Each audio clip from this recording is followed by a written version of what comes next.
Le vent de fin d'hiver hurlait à travers les montagnes de San Juan comme une bête blessée, balayant les pentes rocheuses et sifflant à travers les pins. La neige recouvrait encore les hauteurs. Mais dans la vallée où se trouvait le ranch de Beau Hartley, le dégel avait commencé son œuvre désordonnée. Le sol s'était transformé en un mélange traître de boue et de neige fondue qui aspirait les bottes et les roues des charrettes, rendant chaque pas difficile. Beau se tenait sous son porche, regardant l'aube grise se lever sur les montagnes. Ses mains burinées serraient une tasse de café qui avait refroidi depuis 1 heure. Il était debout depuis 3 heures du matin, s'occupant d'un veau malade, et devait maintenant affronter une nouvelle journée où il allait devoir tout gérer. La maison du ranch derrière lui était trop calme, depuis 4 mois maintenant, depuis que Mary avait succombé à la pneumonie qui avait balayé la vallée l'hiver dernier. Papa, appela une petite voix à l'intérieur. Lucy n'arrête pas de tousser. B soupira et retourna dans la maison.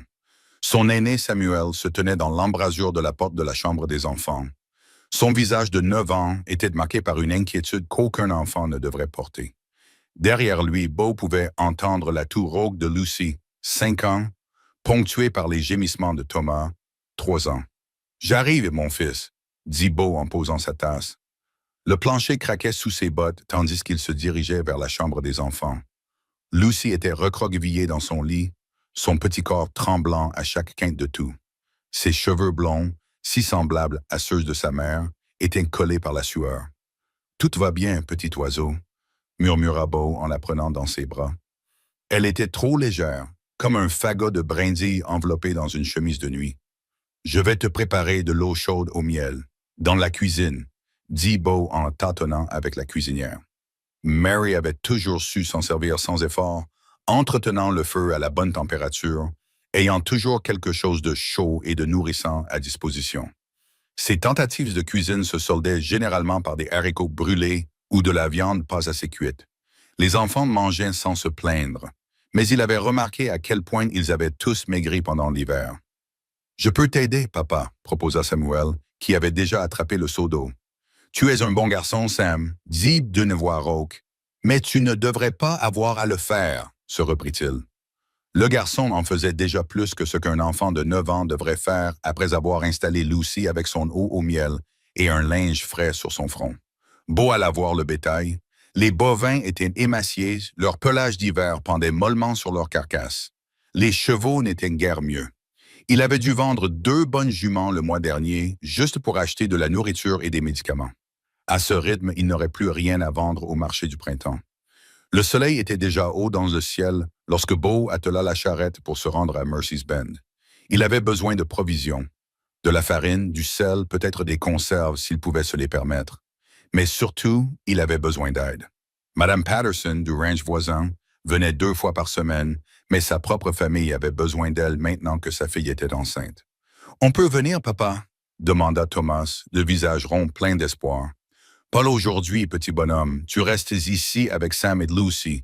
Je te rapporterai quelque chose de spécial si tu es sage. » La route menant à la ville était un parcours difficile de 13 kilomètres de chemin caouteux et de flaques de boue. La charrette cahotait et grinçait, menaçant de perdre un essieu à chaque virage. Les épaules de Bose étaient endolories, à force de lutter contre la pluie et de maintenir les chevaux dans la bonne direction malgré les conditions difficiles. Mercy's Bend n'avait rien de particulier. C'était un ensemble de bâtiments battus par les intempéries, regroupés le long d'une seule rue boueuse. Le magasin général, le saloon, un petit hôtel, l'église et une poignée d'autres établissements qui desservaient les ranchs et les camps miniers éparpillés dans la région. Mais c'était la civilisation, telle qu'elle était, et la seule source d'approvisionnement de Bose. Il attacha les chevaux devant le magasin général de Morrison et gratta le plus gros de la boue sur ses bottes. À l'intérieur, l'odeur familière du café, du cuir et de la saumure des cornichons l'accueillit. Tom Morrison leva les yeux de son grand livre, l'air compatissant. « Beau, comment vont les enfants? »« Ça va, » répondit Beau sèchement. Il n'était pas du genre à partager ses problèmes, même avec ceux qui lui voulaient du bien. « Tu veux la routine habituelle? » Et il hésita. « Tu connais quelqu'un qui cherche du travail pour faire le ménage, la cuisine, ce genre de choses? » Morrison secoua lentement la tête. « Les temps sont durs. » Beau, la plupart des gens ont déjà du mal à joindre les deux bouts. Tu peux toujours essayer de demander à l'hôtel, mais je ne me ferai pas trop d'illusions. Beau acquiesça et se mit à rassembler ses provisions. Les prix semblaient avoir encore augmenté. Il calcula soigneusement, remettant en place les pêches en conserve avec lesquelles il espérait faire une surprise aux enfants, peut-être la prochaine fois.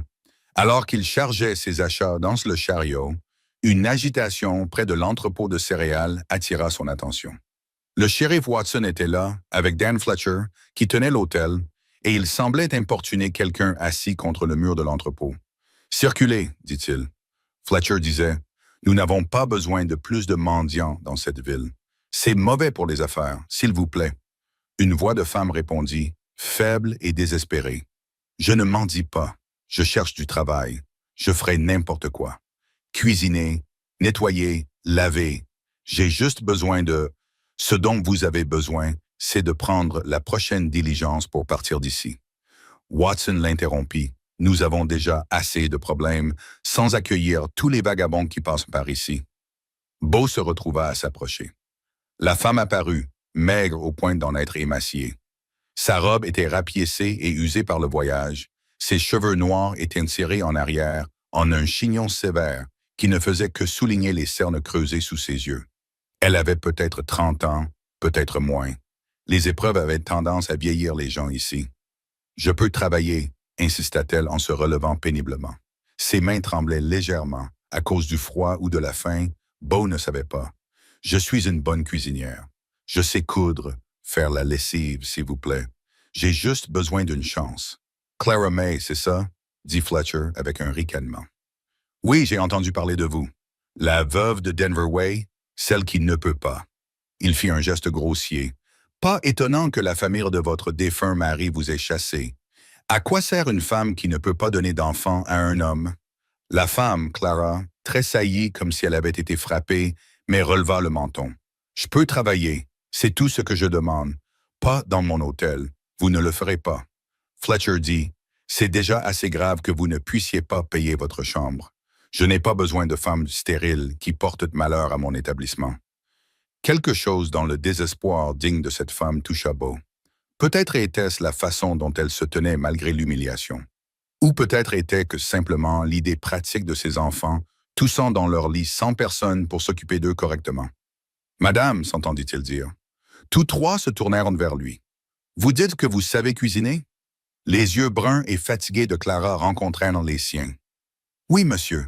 Je sais cuisiner, nettoyer, m'occuper des tâches ménagères. J'ai tenu une maison toute ma vie.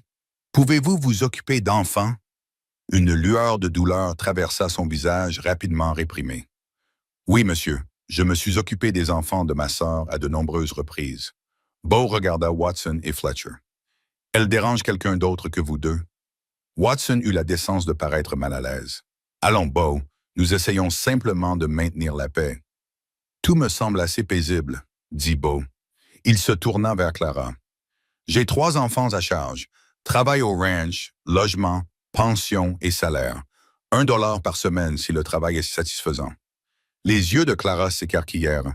« Monsieur, êtes-vous intéressé ou non? »« Je n'ai pas toute la journée. »« Oui, dit-elle rapidement. »« Oui, monsieur, je suis intéressé. Alors, prenez vos affaires. » Elle se baissa pour ramasser un petit sac en toile, apparemment tout ce qu'elle possédait au monde. Fletcher s'avança. « Attendez une minute, Beau. Vous ne savez rien de cette vie. Et que diront les gens? Vous accueillez une femme étrangère alors que votre femme est à peine froide? »« Ma femme est enterrée depuis 4 mois, » dit Beau calmement, et quelque chose dans son ton fit reculer Fletcher. « Mes enfants ont besoin de soins. Cette femme a besoin de travail. Cela me semble être un arrangement assez simple. » Il se retourna et retourna à son chariot, sans regarder si Clara le suivait. Mais il entendit ses pas rapides dans la boue.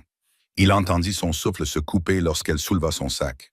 « Monsieur Hartley, Beau Hartley, avez-vous besoin d'aide? » Elle était déjà en train de grimper sur le siège du chariot, se déplaçant avec une efficacité déterminée malgré son épuisement évident. « Non, monsieur. Et je m'appelle Clara. Clara May Thompson. Eh bien, Madame Thompson, j'espère que vous êtes sincère quand vous parlez de travail acharné. Le ranch est à 13 kilomètres d'ici et la route est difficile.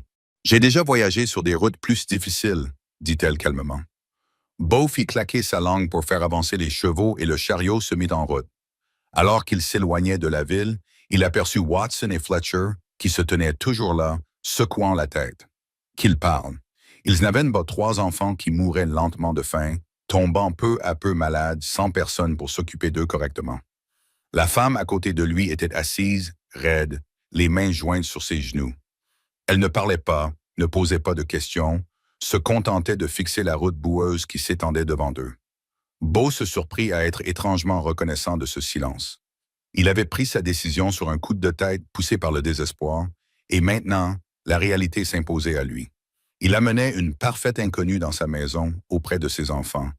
Mais avait-il le choix? Il pensa à la toux de Lucy, à Samuel essayant de préparer le petit déjeuner, au petit Thomas demandant quand maman allait revenir. Il n'avait vraiment pas le choix. Les montagnes les entouraient, encore enneigées à leur sommet, mais laissant apparaître des plaques de terre brune plus bas. Le printemps arrivait lentement mais sûrement.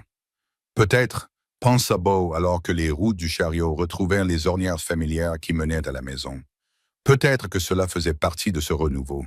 Pas un remplacement pour Mary, jamais cela, mais peut-être une aide nécessaire pour garder ses enfants en vie et s'occuper d'eux.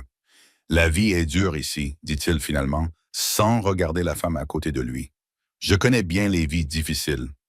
Monsieur Hartley, répondit Clara, et quelque chose dans son ton suggérait qu'elle disait la vérité. Le ranch apparut lorsqu'ils franchirent la dernière colline, la maison en rondin, avec sa cheminée en pierre, la grange et les dépendances, le corral où 2 bouilloires minces se dressaient dans la boue. Ce n'était pas grand-chose, mais c'était tout ce que Beau avait construit de ses propres mains, avec Mary à ses côtés. Il allait maintenant devoir confier tout cela, ainsi que ses enfants, à cet étranger dont le désespoir égalait le sien. « Bienvenue au Double Hatch, dit-il en arrêtant le chariot devant la maison.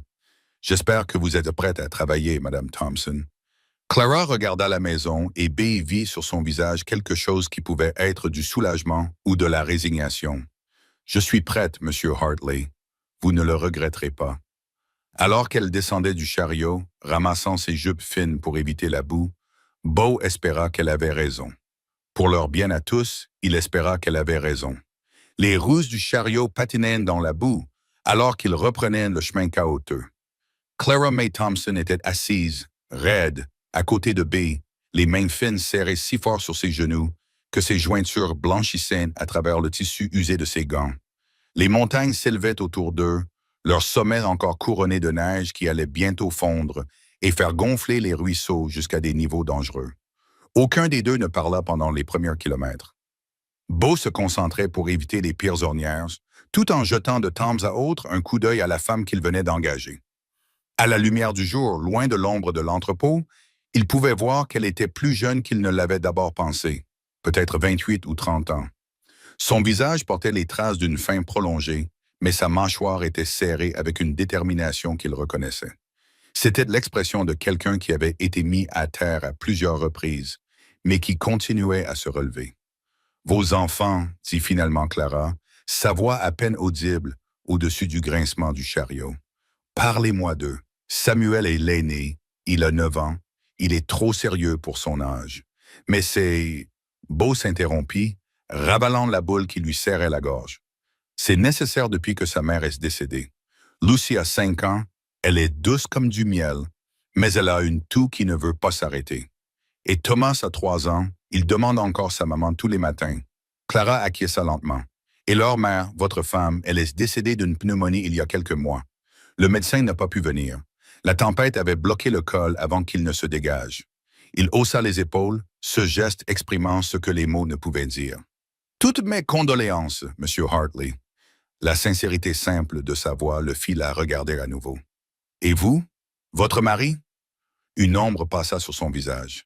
Un accident minier il y a 2 ans. Elle ne donna pas plus de détails, et quelque chose dans la façon dont elle se tourna pour regarder le paysage qui défilait indiqua à Bea de ne pas insister. Le reste du voyage se déroula en silence, seulement interrompu par les éclaboussures de boue et les reniflements occasionnels des chevaux. Alors qu'il gravissait la dernière côte avant le ranch, Beau se surprit à voir sa maison à travers les yeux d'un étranger. La maison principale était assez solide, avec ses 2 étages en rondins de bois et sa cheminée en pierre, mais le porche s'affaissait à un coin et plusieurs volets étaient de travers. La grange avait besoin d'être repeinte et le poulailler semblait prêt à s'effondrer au moindre coup de vent. Ce n'est pas grand-chose, dit-il, soudain sur la défensive. Mais elle est étanche et le toit est en bon état. C'est plus que ce que j'ai eu depuis des mois. Monsieur Hartley, répondit Clara doucement, où voulez-vous que je loge? Beau n'y avait pas réfléchi. La salle de couture de Mary. Non, cela ne me semblait pas correct. Il y a une chambre à côté de la cuisine. Elle servait pour l'ouvrier agricole quand nous pouvions nous le permettre. Il y a un poêle et un vrai lit. Ça vous convient? Oui, monsieur. Ça ira très bien. Alors qu'ils arrivaient devant la maison, la porte d'entrée s'ouvrit brusquement et Thomas sortit en courant. Samuel le poursuivait. Thomas, tu es censé rester à l'intérieur, cria Samuel. Mais le petit garçon de 3 ans était déjà arrivé au bord de la charrette. Son visage rond se tourna vers Clara avec une curiosité sans vergogne. « Qui est-ce, papa? » demanda Thomas. « C'est Madame Thompson. Elle est venue nous aider à la maison et à la cuisine. » Beau descendit et prit Thomas dans ses bras. « Où est Lucy? »« Elle dort, » répondit Samuel, mais ses yeux restaient fixés sur Clara, avec un mélange de méfiance et d'espoir. Sa toux s'est aggravée après votre départ. Clara descendit du chariot sans attendre qu'on l'aide. Ses mouvements étaient prudents, mais assurés. Elle s'approcha lentement de Samuel, comme on s'approcherait d'un poulain fatigué. « Tu dois être Samuel, dit-elle. Ton père m'a dit que tu t'occupais très bien de ton frère et de ta sœur. » Samuel se redressa légèrement. « Oui, madame, je fais de mon mieux. Je vois ça. Vous pourriez peut-être me montrer où se trouvent les choses dans la cuisine. J'aimerais préparer quelque chose de chaud pour votre sœur. » Le garçon regarda son père qui acquiesça. Une partie de la fatigue quitta le visage de Samuel. « Oui, madame, par ici. » La cuisine était en désordre. La vaisselle sale s'empilait dans l'évier. La cuisinière était froide et recouverte de restes de nourriture. De la farine était répandue sur le sol, probablement renversée par Thomas. Clara observa le désordre sans faire de commentaires et retroussa déjà ses manches. « Commençons par le commencement, » murmura-t-elle. « Samuel, peux-tu m'apporter de l'eau? Et Monsieur Hartley, pourriez-vous allumer le poêle? » En quelques minutes, elle était passée du statut d'étrangère hésitante à celui de tourbillon d'activité déterminée. L'eau chauffait pendant qu'elle grattait et frottait la cuisinière. La vaisselle était empilée pour être lavée, le sol balayé. Elle trouva un pot de haricots qui était resté trop longtemps sur le feu et plissa le nez avant de le mettre dehors. « Quand les enfants ont-ils mangé un vrai repas pour la dernière fois? » demanda-t-elle en vérifiant le garde-manger. Beau sentit son visage s'empourprer. « J'ai fait des biscuits hier et il y avait du bacon. » « Je vois. » Son ton ne contenait aucun jugement, mais Beau se sentait tout de même jugé. Elle sortit les provisions disponibles. Du porc salé, des haricots secs, quelques pommes de terre flétries, de la semoule de maïs. Cela fera l'affaire pour l'instant. « Samuel, y a-t-il un potager? »« Maman en avait un, » répondit le garçon doucement. « Mais il n'y a plus que des mauvaises herbes maintenant. Nous verrons cela au printemps. » Clara proposa de préparer ce qu'elle appelait une soupe des pauvres, avec des haricots, du porc salé et tous les légumes qu'elle pourrait trouver. Elle demanda à Samuel d'aller chercher de l'eau à côté du ruisseau pour la diluer et l'assaisonner avec des herbes sauvages. Pendant que la soupe mijotait, elle alla voir Lucy. Bee la suivit et resta dans l'embrasure de la porte, tandis que Clara s'agenouillait près du lit de la petite fille. Lucy respirait difficilement, les joues rouges de fièvre. « Voilà, ma petite, » murmura Clara en touchant le front de l'enfant. « On va te redresser un peu pour que tu puisses mieux respirer. » Elle cala Lucy avec des oreillers, puis disparut dans la cuisine. Elle revint avec un bol d'eau fumante parfumée d'une odeur forte et verte. « Des aiguilles d'aléa de pin et de la menthe, » expliqua-t-elle à Bee. « Fais-lui respirer la vapeur, ça l'aidera à dégager ses poumons. » Elle montra à Samuel comment faire une tente avec une couverture pour retenir la vapeur, puis retourna à sa cuisine. L'odeur de la vraie nourriture, ni brûlée, ni à moitié crue, commença à embaumer la maison. Thomas s'installa à la table de la cuisine, observant avec fascination chacun des gestes de Clara. « Es-tu notre nouvelle maman? » demanda-t-il soudainement. Les mains de Clara s'immobilisèrent un instant. « Non, mon chéri. Je suis ici pour aider à prendre soin de toi à la maison. Tu peux m'appeler Mademoiselle Clara. » Mademoiselle Clara, répéta Thomas, testant les mots. Tu peux faire une tarte quand on aura les ingrédients? Oui. Maman faisait de bonnes tartes, j'en suis sûr. La voix de Clara était douce. Quelle était sa recette préférée? Aux pommes, répondit Samuel depuis le seuil de la porte. Avec de la cannelle quand on en avait. Clara lui sourit. La tarte aux pommes est aussi l'une de mes préférées. Quand les pommes arriveront cet automne, nous en ferons ensemble. Ça te plairait? Samuel acquiesça lentement, et B vit le contrôle rigide que le garçon s'imposait commencer à se relâcher. Le soir venu, la cuisine était métamorphosée. La vaisselle propre était rangée sur les étagères, la cuisinière brillait et le sol était balayé. La marmite bouillonnait joyeusement, remplissant la maison de chaleur et de la promesse d'un vrai repas. Même Lucy avait réussi à manger un petit bol, aidée par Clara pour s'asseoir dans son lit. Après le souper, Clara demanda à voir sa chambre. B lui montra la pièce à côté de la cuisine, petite mais propre, avec un lit étroit, un lavabo et un petit poêle pour se chauffer. C'est parfait, dit-elle en posant son sac de voyage. Merci, Monsieur Hartley. Les règles, dit Beau brusquement. Je pense qu'on devrait en établir. Vous aurez vos dimanches libres après le petit déjeuner. Salaire le samedi. Pas de visiteurs. Il s'interrompit, rougissant, c'est-à-dire pas de visiteurs masculins. Une expression passa sur le visage de Clara. Amusement, amertume. Cela ne posera pas de problème, Monsieur Hartley. Je ne recherche pas cela. Bien, c'est bien. Il se déplaça maladroitement. Les enfants se lèvent à l'aube. Petit déjeuner à 6 heures. Je serai dehors avec le bétail la plupart du temps. Déjeuner à midi si je suis là. Dîner à 6 heures, sans discussion. Juste une question. Clara le regarda droit dans les yeux. Vos règles. Ai-je le droit de discipliner les enfants si nécessaire? B serait dit. Quel genre de discipline? Rien de sévère. Un peu de temps assis dans un coin. Des tâches supplémentaires. Je ne suis pas favorable au châtiment corporel. Monsieur Hartley, si c'est ce qui vous préoccupe, il se détendit légèrement. Leur mère non plus. Oui, c'est acceptable. Ce sont de bons enfants. La plupart du temps, ils sont justes, chercha-t-il ces mots. Elle leur manque, c'est tout. N'y a-t-il pas quelqu'un qui nous manque à tous? Dit Clara doucement, puis elle sembla se reprendre. Je ferai de mon mieux pour eux. Monsieur Hartley, vous avez ma parole. Cette nuit-là, Beau était allongé dans son lit vide, écoutant les bruits inconnus de quelqu'un d'autre dans sa maison. Il pouvait entendre Clara s'affairer dans sa chambre, s'installer. Une fois, il entendit ce qui semblait être des sanglots étouffés, rapidement réprimés.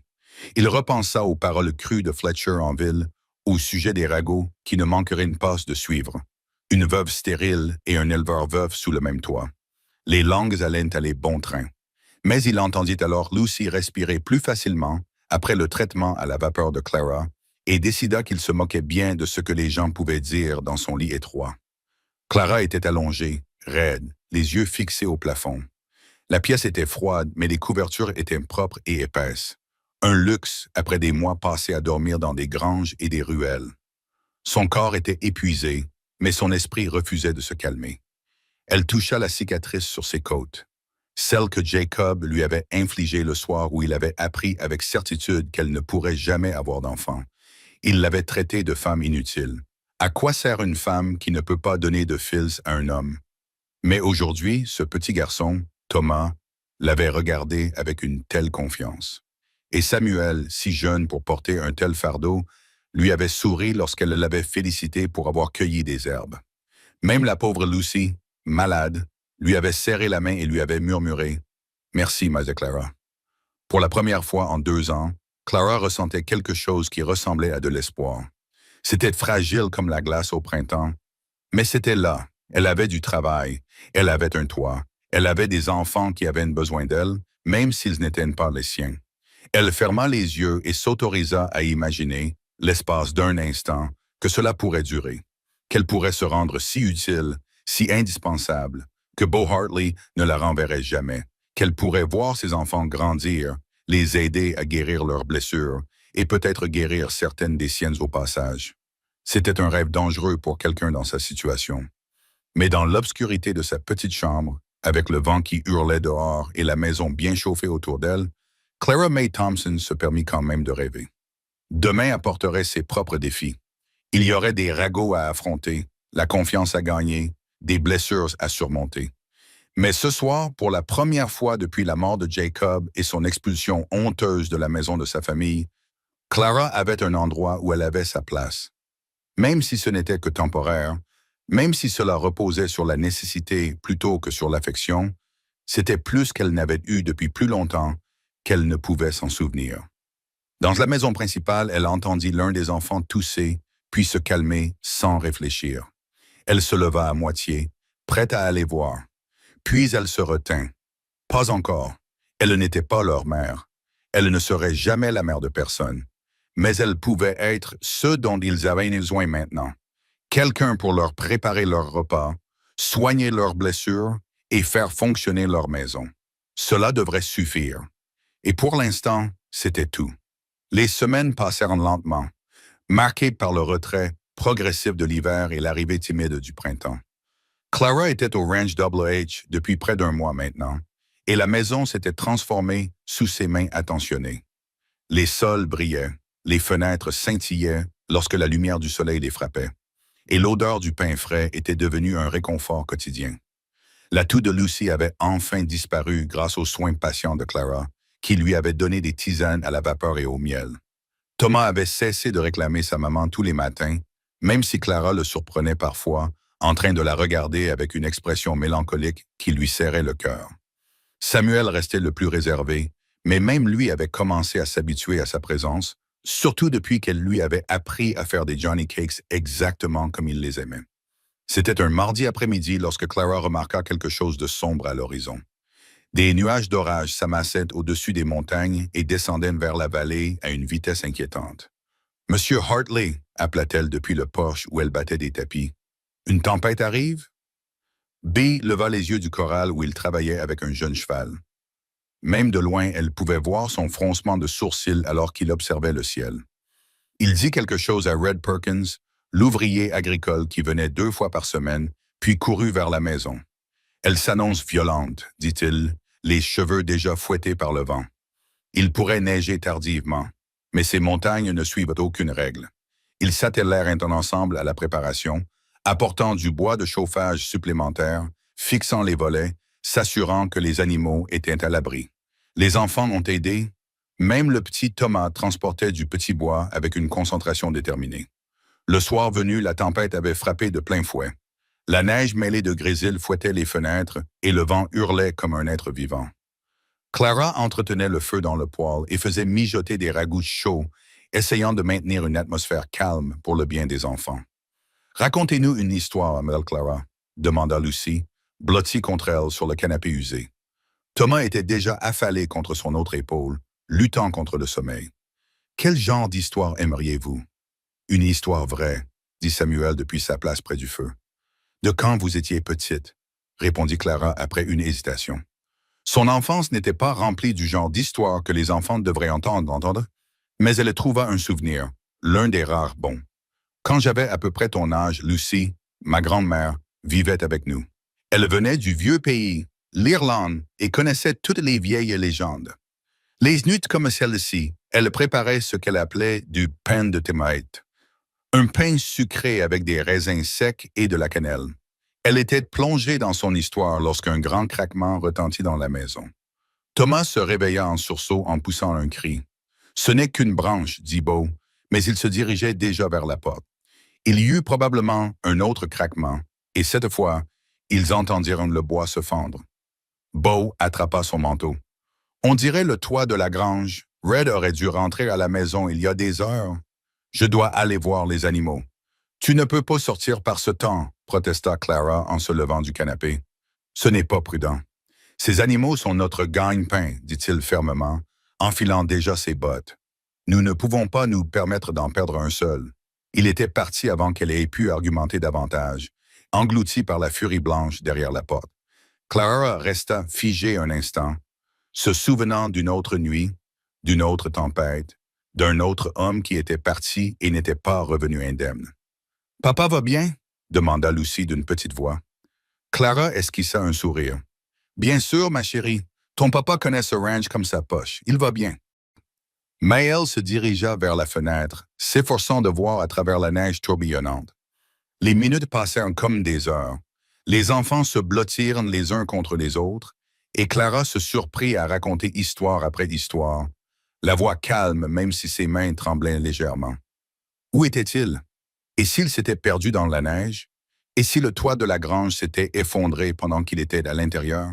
20 minutes? 30? Le vent hurlait de plus en plus fort.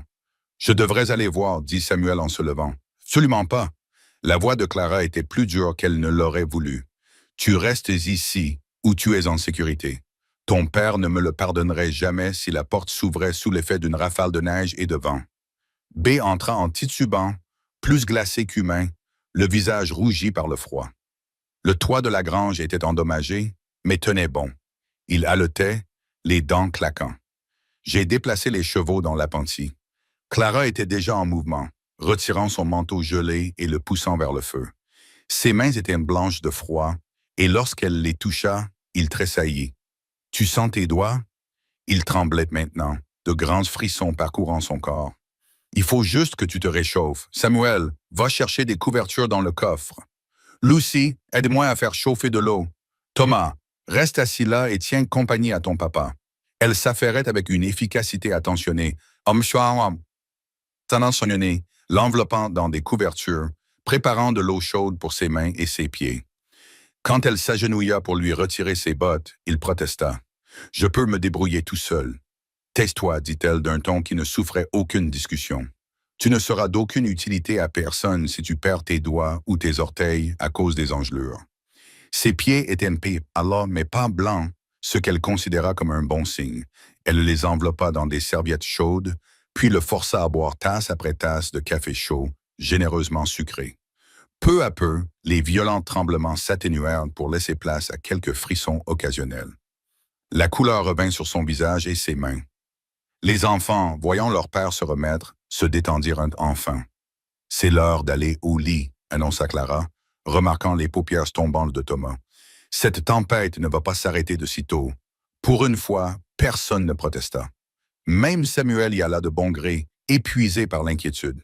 Clara les borda, s'assurant que chaque lit était recouvert de couvertures supplémentaires. Lorsqu'elle revint dans la pièce principale, Beau fixait le feu, la couverture toujours enroulée autour de ses épaules. Il leva les yeux lorsqu'elle entra. « Merci, dit-il simplement, d'avoir pris les choses en main pour... » Il fit d'un geste vague. « Je ne suis pas habitué à être soigné. » Clara s'affaira à ranger la pièce déjà bien rangée. « Vous auriez fait la même chose pour n'importe qui. Ma femme Mary avait une façon particulière de gérer les crises, calme, posée. Vous me la rappelez. » Il s'interrompit, détournant le regard. « Je n'essaie pas de la remplacer, dit Clara doucement. Je sais que je n'y arriverai pas, même si j'essayais. »« Non. » La voix de B était rude. « Non, vous ne lui ressemblez pas du tout. Elle était rayonnante et joyeuse, souriante et douce. Tu es... » Il s'interrompit, cherchant ses mots. « Tu es de l'acier enveloppé de coton, douce à l'extérieur pour les enfants, mais forte à l'intérieur. C'est différent. » Clara ne savait pas comment répondre à cela, alors elle ne dit rien. Le feu crépitait entre eux et la tempête continuait de s'abattre sur la maison. « Où as-tu appris ça ?» demanda soudain Beau. « Les soins médicaux. La façon dont tu as pris le contrôle. » Elle resta silencieuse si longtemps qu'il crut qu'elle ne répondrait pas. Puis elle dit doucement. « Quand tu es marié à un homme qui rentre souvent à la maison ivre et en colère, tu apprends à gérer les crises. Les bouteilles cassées, les meubles cassés, les os cassés. Tu apprends, sinon tu ne survives pas. » Les mains de Bose se crispèrent sur la couverture. « Ton mari, il t'a fait du mal, cela n'a plus d'importance maintenant. Il est mort. » Sa voix était monocorde. « En fait, un accident de mine, comme je l'ai dit, même si certains diront que c'était justice. Il est mort dans l'obscurité, sous des tonnes de roches. Je ne dirais pas cela, bien sûr. La charité chrétienne et tout ça. » L'amertume dans sa voix aurait pu graver le verre. Beau se surprit à étudier son profil à la lueur du feu, remarquant pour la première fois la fine cicatrice qui longeait sa mâchoire. La façon dont elle se tenait, toujours légèrement sur ses gardes, prête à esquiver ou à fuir. « C'est pour ça que ta famille t'a rejeté? Parce que tu ne pouvais pas. Parce que je ne pouvais pas lui donner d'enfant, oui. Les femmes barren n'ont aucune valeur dans certaines familles. Monsieur Hartley. Jacob l'avait clairement fait comprendre, surtout quand il avait bu. Sa mère était d'accord. Elle disait que j'étais maudite par Dieu, que j'avais piégé son fils avec mes bouesses, sachant que j'étais une marchandise avariée. Clara tordait ses mains dans son tablier. Peut-être avait-elle raison, peut-être suis-je maudite. Non. Le mot sortit plus durement que Beau ne l'aurait voulu. Ne dites pas cela. La capacité à porter des enfants ne détermine pas la valeur d'une femme. Joli mot, Monsieur Hartley. Mais nous savons tous les deux que le monde n'est pas d'accord. Il se tue. La tempête semblait s'affaiblir. Le hurlement du vent se transforma en gémissement. Quelque part dans la maison, un volet claquait rythmiquement. « Je devrais aller voir les enfants, » dit Clara en se levant. « M'assurer qu'ils ont assez chaud. » Clara, son nom sur ses lèvres l'arrêta. C'était la première fois qu'il l'appelait par son prénom. « Je pensais ce que j'ai dit. Tu es précieuse ici, les enfants aussi. Ils s'épanouissent sous ta garde. Cela vaut plus que tout. » Elle le regarda, son visage indéchiffrable dans l'ombre. Pour l'instant, peut-être. Mais que se passera-t-il quand ils n'auront plus besoin de moi? Quand Lucy sera complètement rétablie et que Samuel sera assez grand pour s'occuper seul de la maison, quelle valeur aurais-je alors? Elle partit avant qu'il n'ait pu répondre, ses pas silencieux dans l'escalier. B resta près du feu, troublé par la résignation dans sa voix, la façon dont elle parlait de son propre caractère dispensable. En vérité, il avait déjà commencé à redouter l'idée de son départ. Pas seulement pour le bien des enfants, même s'ils dépendaient clairement d'elle, mais aussi pour son propre bien. La maison semblait revivre avec elle à l'intérieur. La solitude qui avait menacé de l'étouffer après la mort de Mary s'était atténuée jusqu'à devenir supportable. Et il y avait des moments, comme ce soir, où elle s'agenouillait devant lui, soignant ses pieds gelés avec une douce efficacité, où il sentait remuer en lui quelque chose qu'il croyait mort avec Mary. Pas de l'amour, pas encore, mais une possibilité, un murmure de ce qui pourrait être, s'il était assez courageux pour l'atteindre, mais c'était une folie. Clara avait clairement fait comprendre qu'elle était là pour travailler, rien de plus. Et il était encore trop fragile, trop prisonnier de son chagrin pour offrir quoi que ce soit de valable à qui que ce soit. Mieux valait laisser les choses telles qu'elles étaient, employeur et employé, rien de plus. Pourtant, alors qu'il éteignait le feu et se dirigeait vers son lit froid, Beau s'arrêta au pied de l'escalier, tendant l'oreille. Il pouvait entendre la voix de Clara, douce et mélodieuse, chantant une berceuse à l'un des enfants, une chanson irlandaise à en juger par le son, pleine de nostalgie et d'espoir entremêlés. Il resta là, dans l'obscurité, laissant sa voix l'envahir, sentant quelque chose de gelé à l'intérieur commencer à fondre. Demain, ils reprendraient leur distance prudente, leur courtoisie professionnelle. Mais ce soir, alors que la tempête s'apaisait dehors et que sa voix résonnait dans sa maison comme une bénédiction, Beau se permit d'éprouver de la gratitude, non seulement pour son aide, mais aussi pour sa présence, aussi compliquée et réservée fut-elle. La maison s'était calmée autour d'eux, résistant à la tempête comme elle en avait résisté tant d'autres. Et dans sa petite chambre, Clara termina sa chanson et essaya de ne pas penser au regard de Beau Hart lorsqu'il avait prononcé son nom. Elle essaya de ne pas espérer des choses qui ne pouvaient pas arriver. Mais l'espoir, comme le printemps lui-même, s'insinuait dans les plus petites fissures et prenait racine dans les sols les plus improbables. Et alors que la tempête finissait par passer et que les étoiles commençaient à apparaître à travers les nuages, quelque chose de nouveau et de fragile commença à grandir dans l'espace entre ce qui était et ce qui pourrait être. Le printemps arriva pour de bon au cours des semaines suivantes, peignant la vallée de nuances de vert et d'or. La neige se retira vers les plus hauts sommets et les fleurs sauvages commencèrent à parsemer les prairies. Clara avait transformé le jardin négligé derrière la maison, cultivant des légumes avec la même patience qu'elle accordait aux enfants. C'est par un samedi après-midi chaud que les premiers signes de problème sont apparus. Clara étendait le linge sur la corde à linge tandis que Lucy et Thomas jouaient à proximité lorsqu'elle entendit le bruit de chevaux qui approchaient. Plusieurs chevaux, ce qui était inhabituel. Les visiteurs du double âge venaient généralement seuls ou à deux. 3 femmes entrèrent dans la cour, le visage ombragé par des bonnets convenables, mais leurs expressions étaient suffisamment claires. Clara reconnut Madame Elma Patterson, du ranch voisin, flanquée de Madame Dorothy White, la femme du pasteur, et de Madame Elizabeth Morrison du magasin général. Bonjour, dit Clara en s'essuyant les mains sur son tablier. Monsieur Hartley est sorti avec le troupeau, mais je peux... Nous sommes venus vous voir, Madame Thompson. Elma Patterson l'interrompit d'un ton aussi vif que le gel hivernal. Pouvons-nous parler en privé? Clara jeta un coup d'œil aux enfants.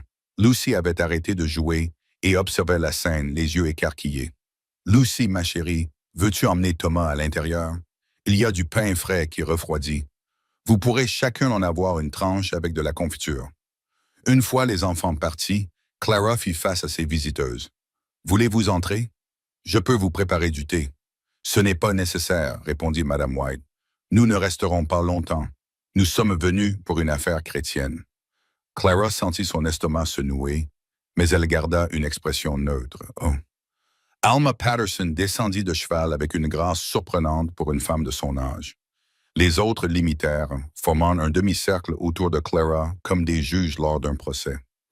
Madame Thompson, commença Alma, nous croyons comprendre que vous résidez ici depuis près de 2 mois maintenant. 6 semaines, oui. Monsieur Hartley m'a engagé pour m'occuper de la maison et des enfants. Oui, à propos de cet arrangement, Madame Morrison plissa le nez comme si elle sentait quelque chose de désagréable. Cela fait beaucoup parler en ville. Une veuve vivant sous le même toit qu'un veuf, sans chaperon, sans limite appropriée. J'ai mes propres quartiers, dit Clara d'un ton calme, et je me concentre entièrement sur les enfants et les tâches ménagères.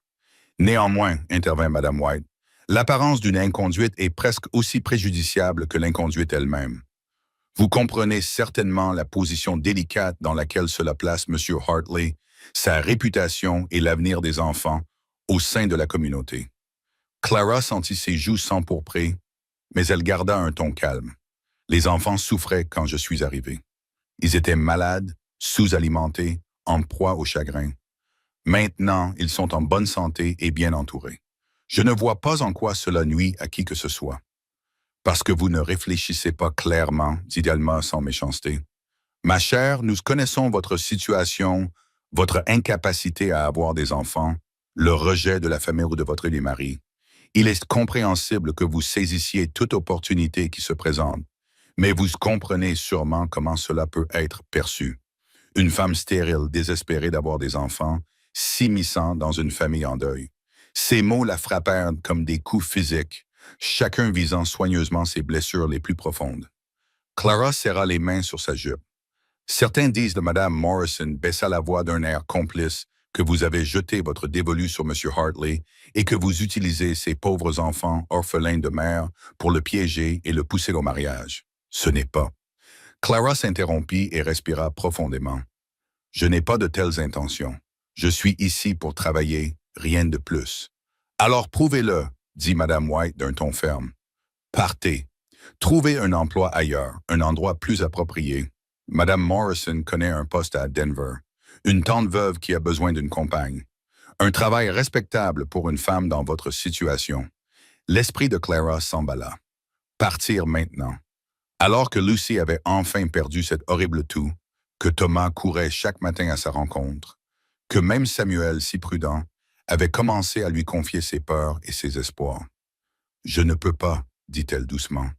Je n'abandonnerai pas ces enfants. » L'expression d'Elma se durcit. « Vous ne pouvez pas ou vous ne voulez pas, car je vous assure, Madame Thompson, que si vous persistez dans cet arrangement inapproprié, nous n'aurons d'autre choix que de rendre nos préoccupations plus publiques.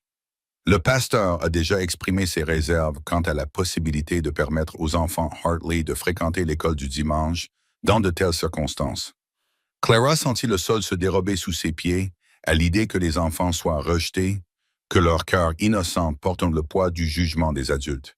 C'était insupportable. « Vous ne comprenez pas, commença-t-elle. Mais Madame Morrison l'interrompit. « Nous comprenons parfaitement. Vous êtes une femme sans rien, qui s'accroche à ce qui ne vous appartient pas. Mais réfléchissez à ceci. Si vous vous souciez vraiment de ces enfants comme vous le prétendez, vous ferez ce qui est le mieux pour eux.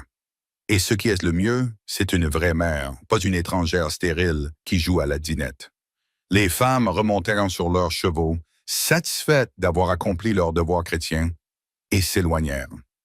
Elma se retourna. 2 semaines, Madame Thompson, prenez vos dispositions pour le bien de tous.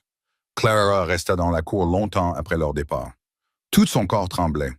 Elle avait été naïve de penser qu'elle pourrait avoir ne serait-ce que cela, un travail, un but, une famille qui n'était pas la sienne, mais qu'elle avait appris à aimer.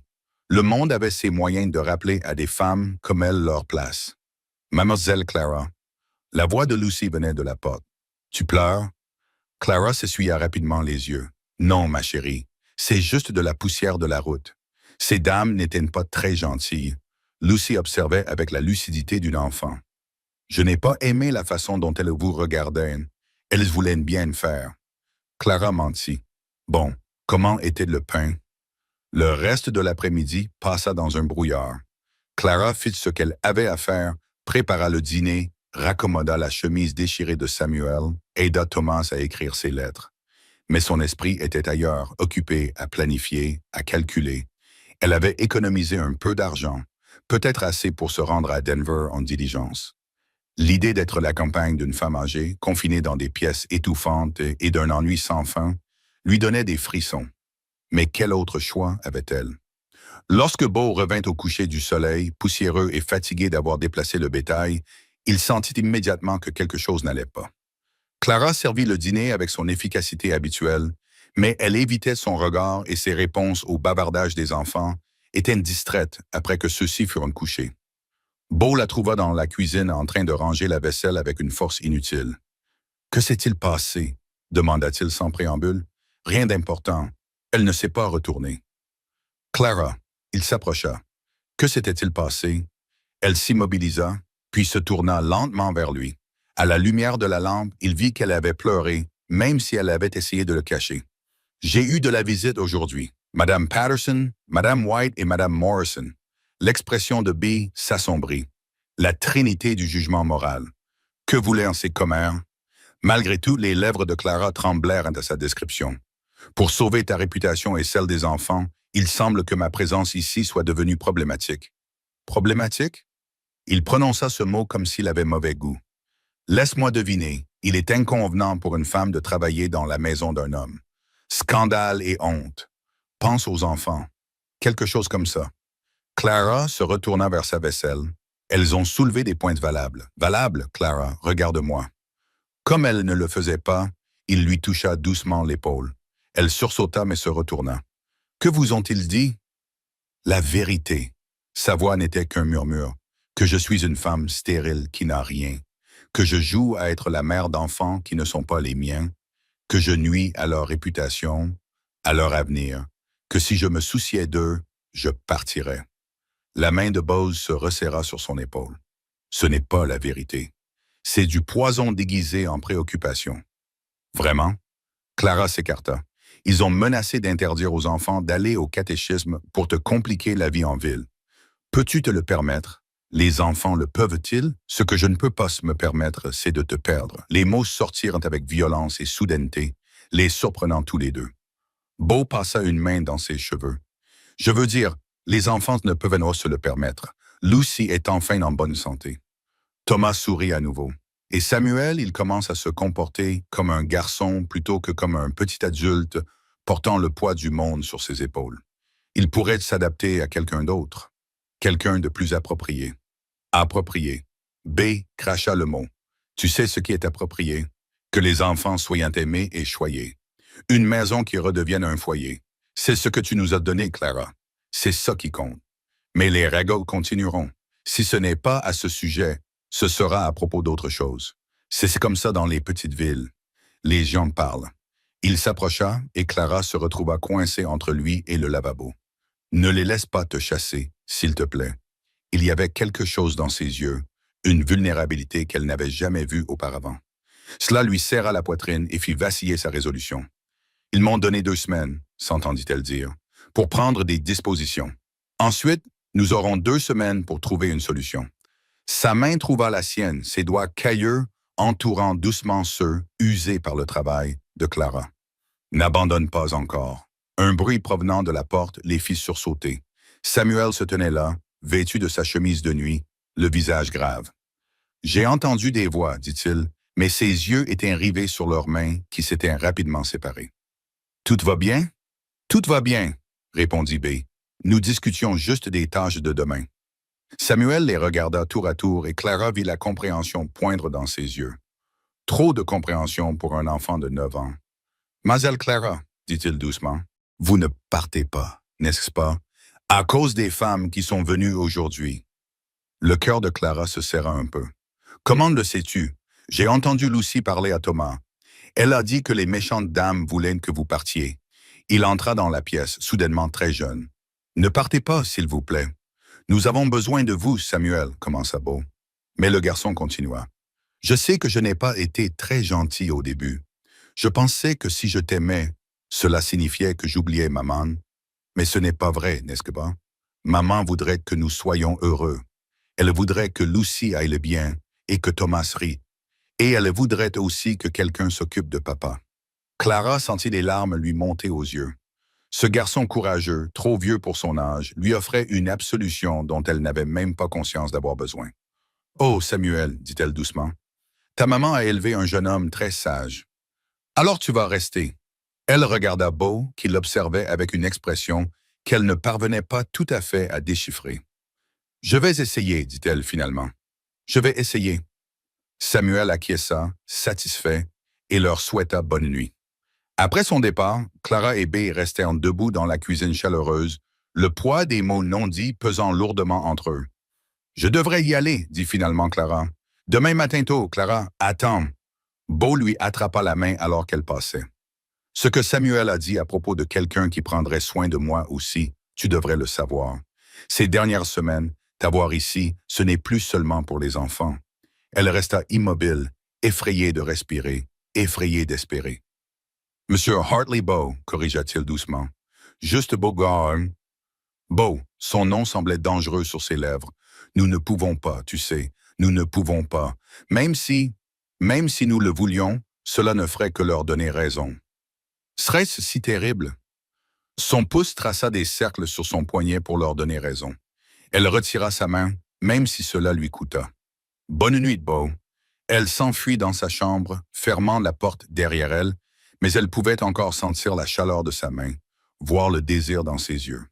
2 semaines, les femmes lui avaient donné 2 semaines pour choisir entre la sécurité et le scandale, entre fuir et rester, entre une demi-vie solitaire et la possibilité terrifiante de l'amour.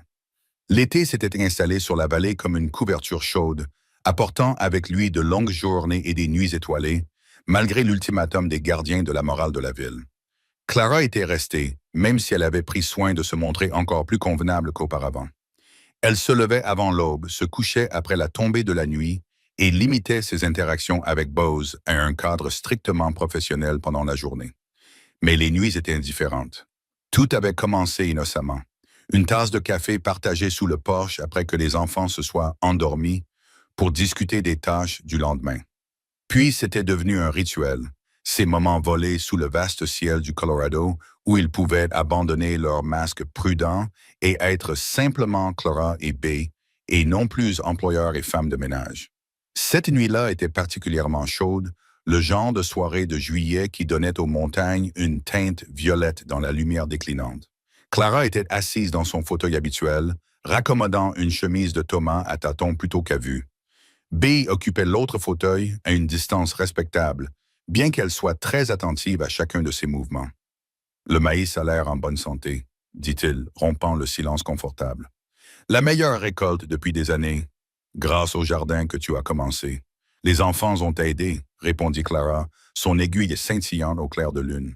Lucy a vraiment la main verte, elle s'épanouit elle-même. Ils s'épanouissent tous. Il fit une pause, puis ajouta doucement, « Grâce à toi. » Clara garda les yeux fixés sur sa couture.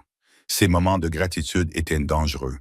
Ils lui donnaient envie de choses qu'elle ne pouvait pas avoir. « Je ne fais que mon travail, non. » Sa voix était ferme. « Tu fais bien plus que ça, et nous le savons tous les deux. » Elle leva alors les yeux et croisa son regard. Au clair de lune, son visage était tout en relief et en ombre, beau d'une beauté burinée qui lui serrait la poitrine.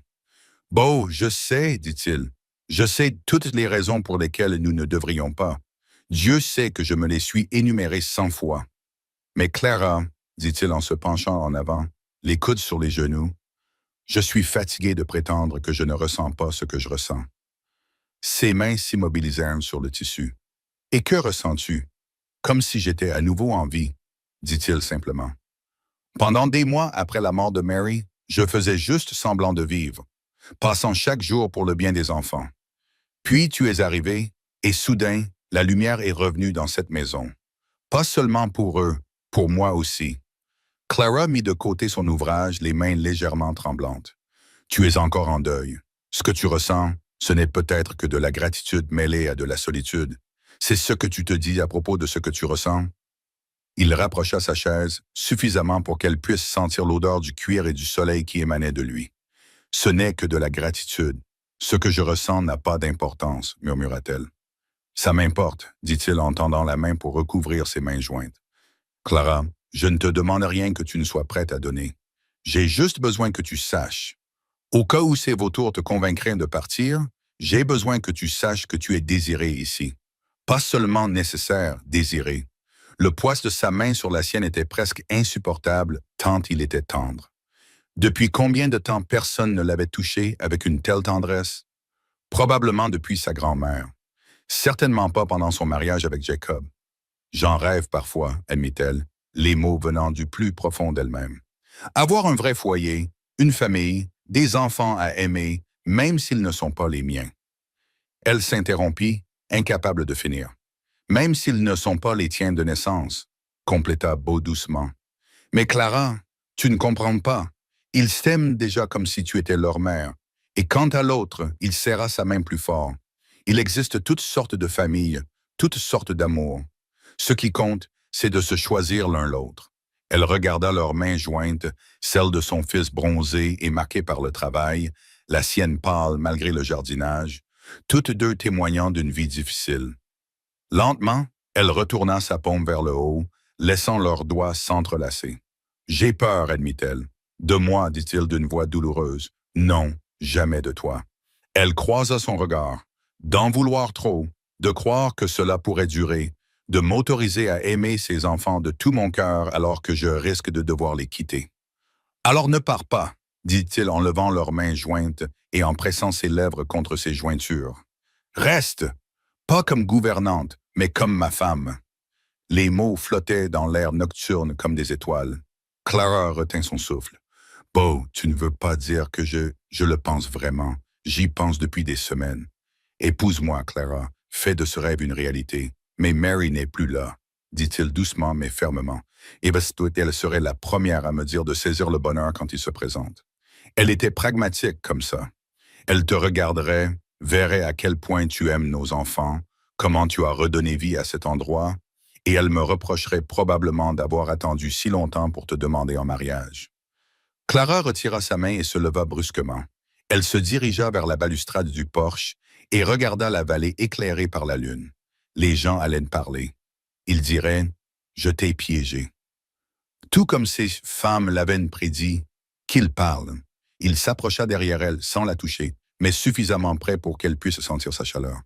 Que m'importe leur ragot quand je peux t'avoir à mes côtés? Quand les enfants peuvent t'avoir comme mère à part entière. Je ne peux pas te donner d'autres enfants, dit-elle, envahie par la vieille honte. Tu es encore assez jeune. Tu pourrais épouser quelqu'un qui te donnerait des fils pour reprendre le ranch. Clara, regarde-moi. Comme elle ne se retournait pas, il lui prit doucement les épaules et la fit pivoter vers lui. Je n'ai pas besoin d'autres enfants. J'ai besoin de quelqu'un qui aime ce que j'ai. Quelqu'un avec qui construire une vie, quelqu'un qui me donne envie d'être meilleur que je ne le suis. Elle scruta son visage à la recherche d'un doute, d'une résignation, de quoi que ce soit qui suggère que ce n'était qu'une question de commodité ou de désespoir. Au lieu de cela, elle ne trouva qu'une certitude inébranlable et quelque chose qui ressemblait dangereusement à de l'amour. « Il ne serait pas convenable de répondre ce soir, » dit-elle faiblement. « Une dame doit réfléchir, dit-il en la faisant taire d'un baiser, non pas exigeant ou passionné, mais doux, interrogateur, plein de promesses. Clara avait déjà été embrassée. Jacob l'avait embrassée brutalement, lui laissant des bleus et la prenant de force. Ce n'était pas du tout comme ça. C'était donner et demander, adorer et s'émerveiller. Quand ils se séparèrent, elle tremblait. Ce n'était pas convenable non plus. Elle s'en sortit. Non. Il acquiesça, sans paraître le moins du monde désolé. Mais j'avais envie de faire ça depuis la nuit où tu as sauvé mes pieds des engelures. Malgré tout, elle rit. Un petit son surpris. C'est ce qui t'a conquise. Mes compétences d'infirmier. C'est ce qui a tout déclenché. Il la corrigea. Mais c'était tout ce qui a suivi. La façon dont tu fredonnes quand tu cuisines. La façon dont tu sais exactement quand Thomas a besoin d'un câlin ou quand laisser Samuel gérer ses humeurs. La façon dont tu as refait de cette maison un foyer. Ses mains glissèrent pour saisir les siennes. La façon dont tu es dans la lumière du matin quand tu ne sais pas que je te regarde. Beau, son nom était à moitié une supplication, à moitié une prière. Réfléchis-y, dit-il. C'est tout ce que je te demande. Réfléchis à rester non pas comme employé, mais comme membre de la famille. Une vraie famille. Elle acquiesça, ne faisant pas confiance à sa voix. Il lui serra une nouvelle fois les mains, puis recula. Je devrais aller voir le bétail, dit-il, même s'ils savaient tous les deux que c'était une excuse pour lui laisser de l'espace. Bonne nuit, Clara. Bonne nuit, murmura-t-elle. Après son départ, Clara s'effondra dans son fauteuil, les jambes tremblantes. Marié. Il voulait l'épouser, non pas parce qu'il avait besoin d'une gouvernante ou que les enfants avaient besoin de soins, mais parce qu'il la désirait. Clara May Thompson, femme stérile, épouse rejetée, personne venue de nulle part. Ou elle pensa aux yeux confiants de Lucy, aux bras potelés de Thomas autour de son cou, au sourire rare mais précieux de Samuel. Ou elle pensa aux mains usées par travailler, paraissant par le travail de Bose, douces sur les siennes, à ses lèvres tendres contre ses jointures. Elle pensa à se réveiller chaque jour dans cette maison, non pas en tant qu'employée, mais en tant que maîtresse, avec le droit d'aimer ces gens ouvertement et pleinement. La lune était haute lorsqu'elle rentra enfin à l'intérieur. Dans sa petite chambre, elle s'assit sur le lit étroit et essaya d'imaginer l'échanger contre la grande chambre à l'étage, partager cet espace avec B. Cette pensée la fit rougir d'une chaleur qui n'avait rien à voir avec la nuit d'été. Elle lui dit qu'elle avait peur, et c'était vrai, mais sous cette peur se cachait autre chose. Un espoir fou et désespéré que peut-être, juste peut-être, elle pourrait avoir cela, une seconde chance pour tout ce que Jacob lui avait fait croire qu'elle ne méritait pas. Par la fenêtre, elle pouvait voir B près de la grange et en train de vérifier les chevaux, comme il l'avait dit. Même d'ici, elle pouvait voir la tension dans ses épaules, la façon dont il regardait sans cesse la maison, attendant, se demandant. Clara se leva et alla vers son petit coffre, en sortant sa plus belle robe, une robe en coton bleu foncé qu'elle avait confectionnée elle-même au début de son premier mariage, quand elle croyait encore au bonheur éternel. Elle l'avait gardée malgré tout, sans savoir pourquoi. Maintenant, en la tenant dans ses mains, elle se demandait si elle ne l'avait pas gardée pour cela, pour un moment où elle pourrait croire à nouveau au bonheur. Demain, décida-t-elle, demain, elle lui donnerait sa réponse. Ce soir, elle se permettrait de rêver d'une vie où elle aurait vraiment sa place, où Clara serait enfin chez elle. Dans la grange, Beau s'appuya contre la stalle de Buttercup, le cœur encore battant à cause de ce baiser. Il avait été trop direct, il savait qu'il aurait dû la courtiser correctement, lui laisser du temps, mais le temps lui semblait soudain précieux, comme quelque chose qui pouvait lui être arraché par les commérages des femmes ou les propres peurs de Clara.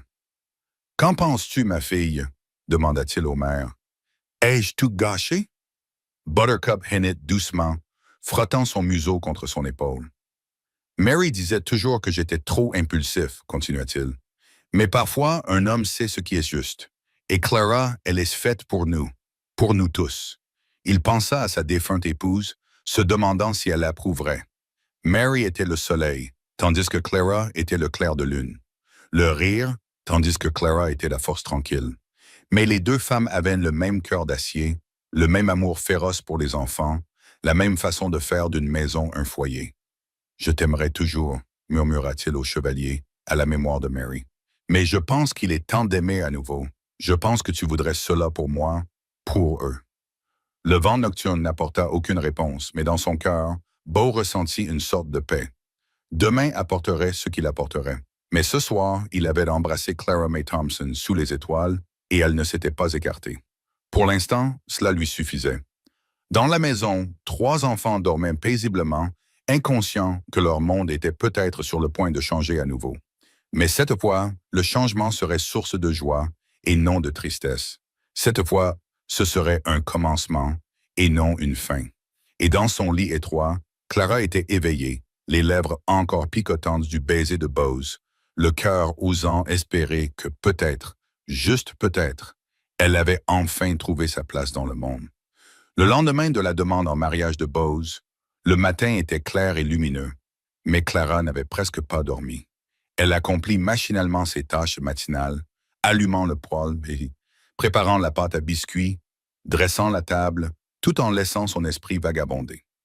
Elle venait de poser la cafetière sur le poêle lorsqu'elle entendit des chevaux approcher.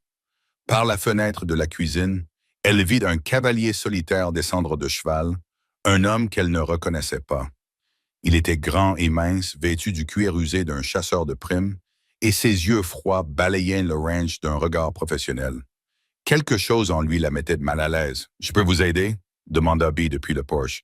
Il avait dû apercevoir l'inconnu depuis la grange. « Je cherche quelqu'un, » répondit l'homme avec un accent plat du Midwest. « Une femme du nom de Clara May Thornton, mais elle s'appelle peut-être Thompson maintenant. » Clara sentit son sang se glacer. Elle se colla contre le mur, hors de vue de la fenêtre. « Je ne connais personne de ce nom, » répondit Bee d'un ton neutre. L'inconnu sourit, mais ses yeux restèrent impassibles. « C'est étrange. En ville, on dit que vous avez une femme de ménage, une veuve, aux cheveux foncés, grande comme ça. » Il leva la main à la hauteur de Clara, jolie, malgré son caractère aride comme le sable du désert. « Je vous ai demandé si je pouvais vous aider, » répéta Beau d'un ton plus dur. « Dites-moi ce que vous voulez ou passez votre chemin. Je viens pour cette femme. Je m'appelle Jed Thornton. C'est ma femme. » Clara faillit s'effondrer. Jed était vivant, l'accident minier. Tout n'était qu'un mensonge pour s'échapper. Et maintenant, il l'avait retrouvé. « Vous vous trompez, » dit Beau. « La femme qui travaille ici est veuve. Son mari est mort il y a 2 ans. » Jed rit. Un rire sinistre. « C'est ce qu'elle vous a dit? Laissez-moi deviner. Accident minier. Effondrement. C'est son histoire préférée. » Il sortit un morceau de papier usé. « J'ai notre certificat de mariage ici. Légal et contraignant. Cette femme m'appartient et j'ai l'intention de la reprendre. Même si la femme que vous cherchez était ici, » dit Beau avec prudence. « Elle serait libre. L'esclavage a pris fin il y a 20 ans, au cas où vous ne le sauriez pas. Ne faites pas le malin avec moi. » Ranchez. La main de Jed se posa sur son étui à revolver. Une femme a des obligations légales. Et Clara, eh bien, elle a des dettes à payer. Des années à la nourrir et à l'habiller sans rien en retour. Pas de fils, pas de filles, rien d'autre qu'un utérus stérile et une langue acérée. Clara entendit des pas dans l'escalier, les enfants se réveillaient. La panique s'empara d'elle. Ils ne devaient pas voir ça. Ils ne devaient pas être mêlés à ça. Elle se força à bouger et intercepta Samuel dans le couloir. « Garde ton frère et ta sœur à l'étage, » murmura-t-elle d'un ton pressant. « Peu importe ce que vous entendez, mademoiselle Clara, qu'y a-t-il? S'il te plaît, Samuel, fais ce que je te dis. » Le garçon acquiesça, reconnaissant le sérieux dans sa voix. Clara se redressa, lissa son tablier et sortit sur le porche. « Bonjour, Jed, » dit-elle doucement. Son visage se fendit d'un sourire prédateur. « La voilà, ma femme vagabonde. Tu m'as mené une sacrée chasse. Clara May. »« Je ne suis pas ta femme, » dit-elle, étonnée de la fermeté de sa voix. « Tu es mort. Je t'ai pleuré. »« Je t'ai pleuré ?» Il rit à nouveau. « C'est comme ça que tu appelles le fait de t'enfuir dans la nuit avec mon argent? Me laisser pour mort après ce petit accident avec la lanterne? » Beau regarda tour à tour l'un et l'autre. Il comprit. « C'est toi qui lui as fait du mal. Je l'ai discipliné, » corrigea Jed. « Un homme a des droits dans sa propre maison. Mais à première vue, elle s'est trouvée un autre protecteur. Dis-moi, Rancher, elle a déjà écarté les jambes pour toi ou elle joue toujours la veuve vertueuse? » Ces mots grossiers flottaient dans l'air matinal comme une gifle. Bee fit un pas en avant, mais Clara lui attrapa le bras. « Ne fais pas ça, » dit-elle doucement. « Il n'en vaut pas la peine. » « Écoute-la, » conseilla Jed. « Elle sait ce qui se passe quand les hommes s'énervent à cause d'elle. N'est-ce que pas ma femme? » La main de Clara se posa inconsciemment sur son flanc, où la cicatrice la plus profonde se cachait sous sa robe. « Que veux-tu, Jed? Ce qui m'appartient, toi ou lui? » Son regard balaya le ranch d'un air évaluateur. « Une compensation pour ma perte. Un homme passe des années à nourrir et loger une femme. Il a droit à quelque chose quand elle s'enfuit, disons 100 $. Tu la vends? » La voix de B était dégoûtée. « Je recouvre une dette, corrigea Jed, même si je préférerais la récupérer. Elle a des compétences. Même si elle ne peut pas avoir d'enfant, elle sait tenir une maison, se taire quand on le lui demande. » Ses yeux brillaient au souvenir de la violence.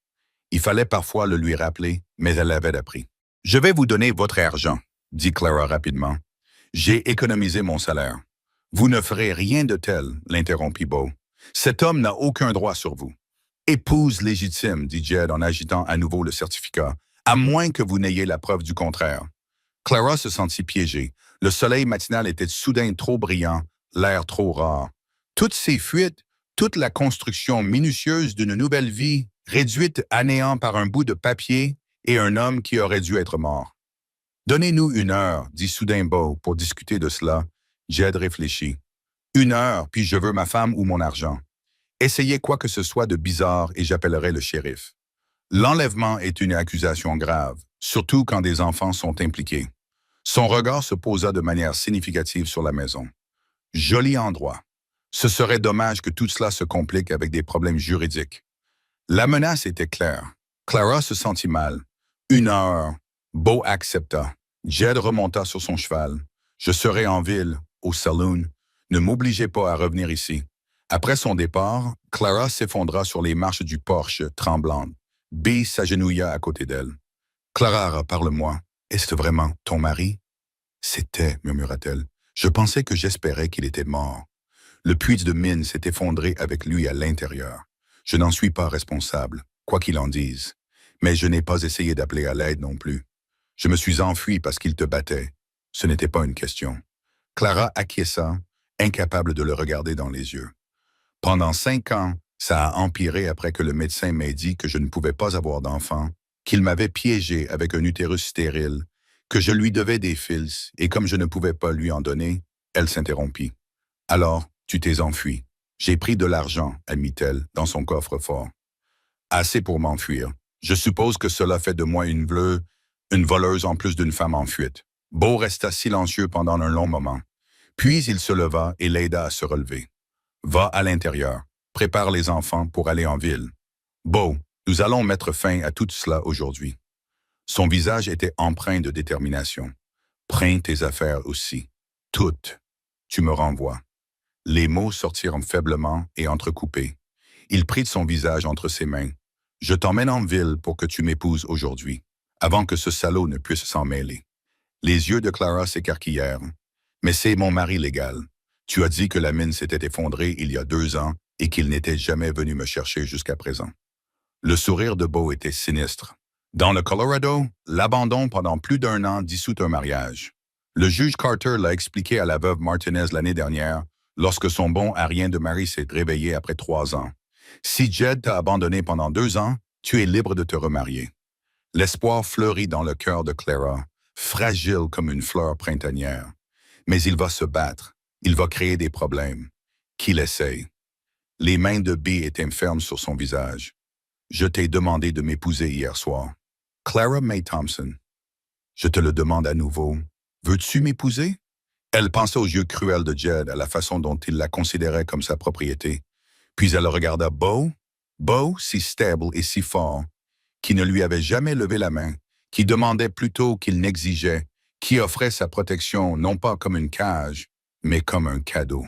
« Oui, » murmura-t-elle. « Oui, je t'épouserai. »« Alors allons-y, Samuel, » appela-t-il. « Habille ton frère et ta sœur avec leurs plus beaux habits du dimanche. » Nous allons en ville. Le trajet jusqu'à la ville fut tendu. Clara regardait constamment par-dessus son épaule pour voir si Jed les suivait, mais ils arrivèrent à la petite église sans incident. Le Révérend White eut l'air surpris de les voir. « Monsieur Hartley, tout va bien? Nous avons besoin de vous pour célébrer un mariage. » B dit « Maintenant. » Le révérend haussa les sourcils. « Je vois. Et avez-vous les documents nécessaires? Des témoins? Le docteur Wilson et Tom Morrison peuvent être témoins. » Beau répondit En ce qui concerne les documents, le premier mari de Clara l'a abandonnée il y a 2 ans. Cela la rend libre de se remarier selon la loi du Colorado, n'est-ce pas? Eh bien oui, si l'abandon peut être prouvé. Le révérend semblait mal à l'aise.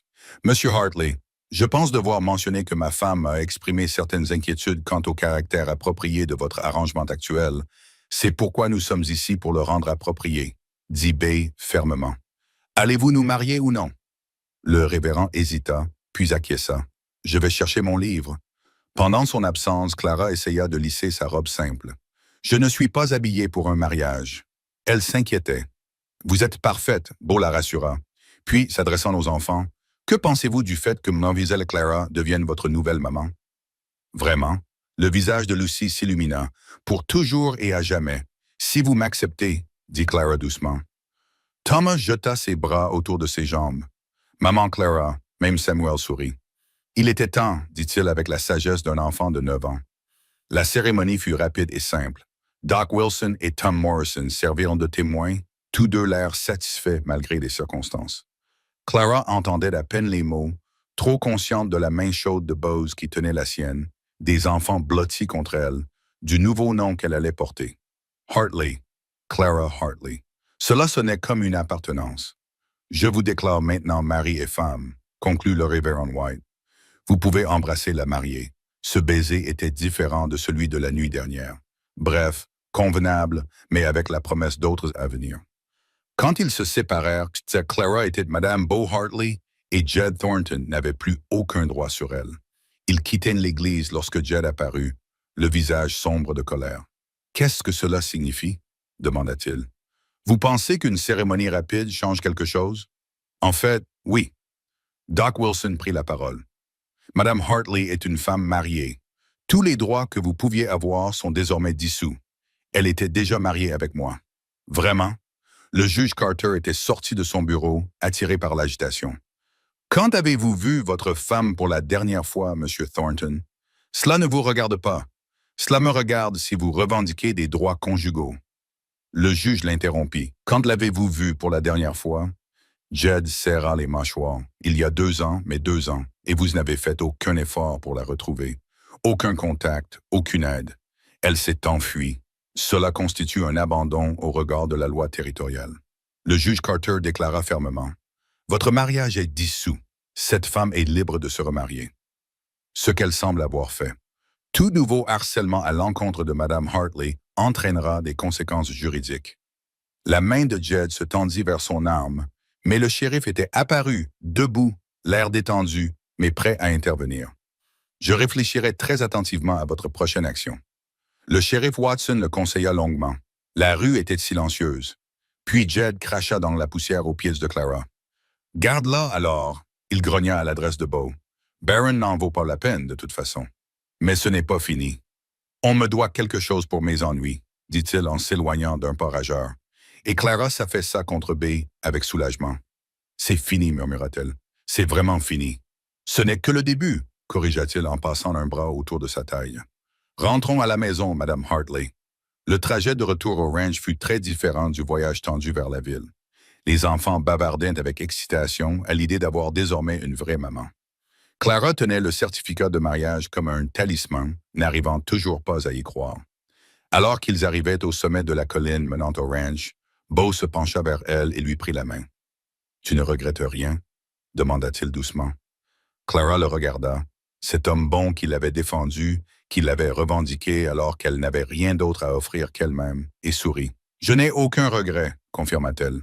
« Tu en auras peut-être quand tu te rendras compte que tu as épousé une femme qui ne peut pas te donner d'autres enfants. »« Clara, » dit-il fermement, « je t'ai épousée pour toi, pas pour ce que tu peux ou ne peux pas m'offrir, mais pour qui tu es, la femme qui a sauvé mes enfants, qui a redonné vie à ma maison, qui me donne envie de voir demain. C'est suffisant, plus que suffisant. » Les enfants avaient couru devant eux dans la maison, leur voix pleine d'excitation. Clara et B restèrent assis dans le chariot un moment, les mains enlacées, le cœur enfin en paix. « Bienvenue chez vous, Madame Hartley, » dit doucement. « Je suis chez moi depuis le jour où vous m'avez amené ici, » répondit Clara. « Je ne le savais tout simplement pas encore. » Ils descendirent ensemble de la charrette et entrèrent dans leur maison en tant que mari et femme, prêts à affronter tout ce qui les attendait en tant que famille. Derrière eux, le soleil se couchait sur les montagnes, peignant le ciel de nuances d'espoir et de promesses.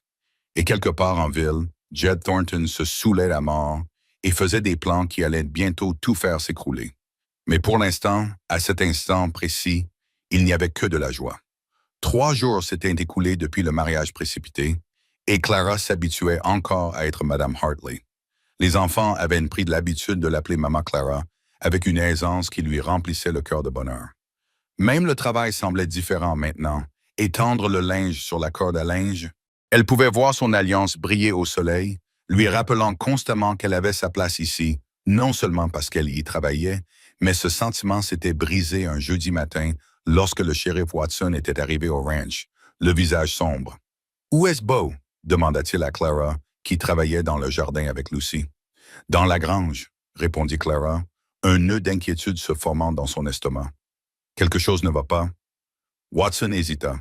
« Vous devriez peut-être venir aussi, Madame Hartley. » L'utilisation formelle de son nouveau nom ne fit rien pour apaiser son anxiété. Elle dit à Lucy d'aller à l'intérieur et de surveiller ses frères, puis suivit Watson jusqu'à la grange où Beau réparait des harnais. Le shérif Beau le salua en posant ses outils. « Qu'est-ce qui vous amène ici? »« Jed Thornton, » dit Watson sans préambule. « Il fait du bruit en ville, racontant à qui veut l'entendre que vous lui avez volé sa femme et qu'il a droit à une compensation. Hier, il a déposé une plainte officielle. » La main de Clara se posa instinctivement sur celle de Beau. « Pour quel motif? »« Vol pour commencer. Il prétend que vous avez pris de l'argent en partant.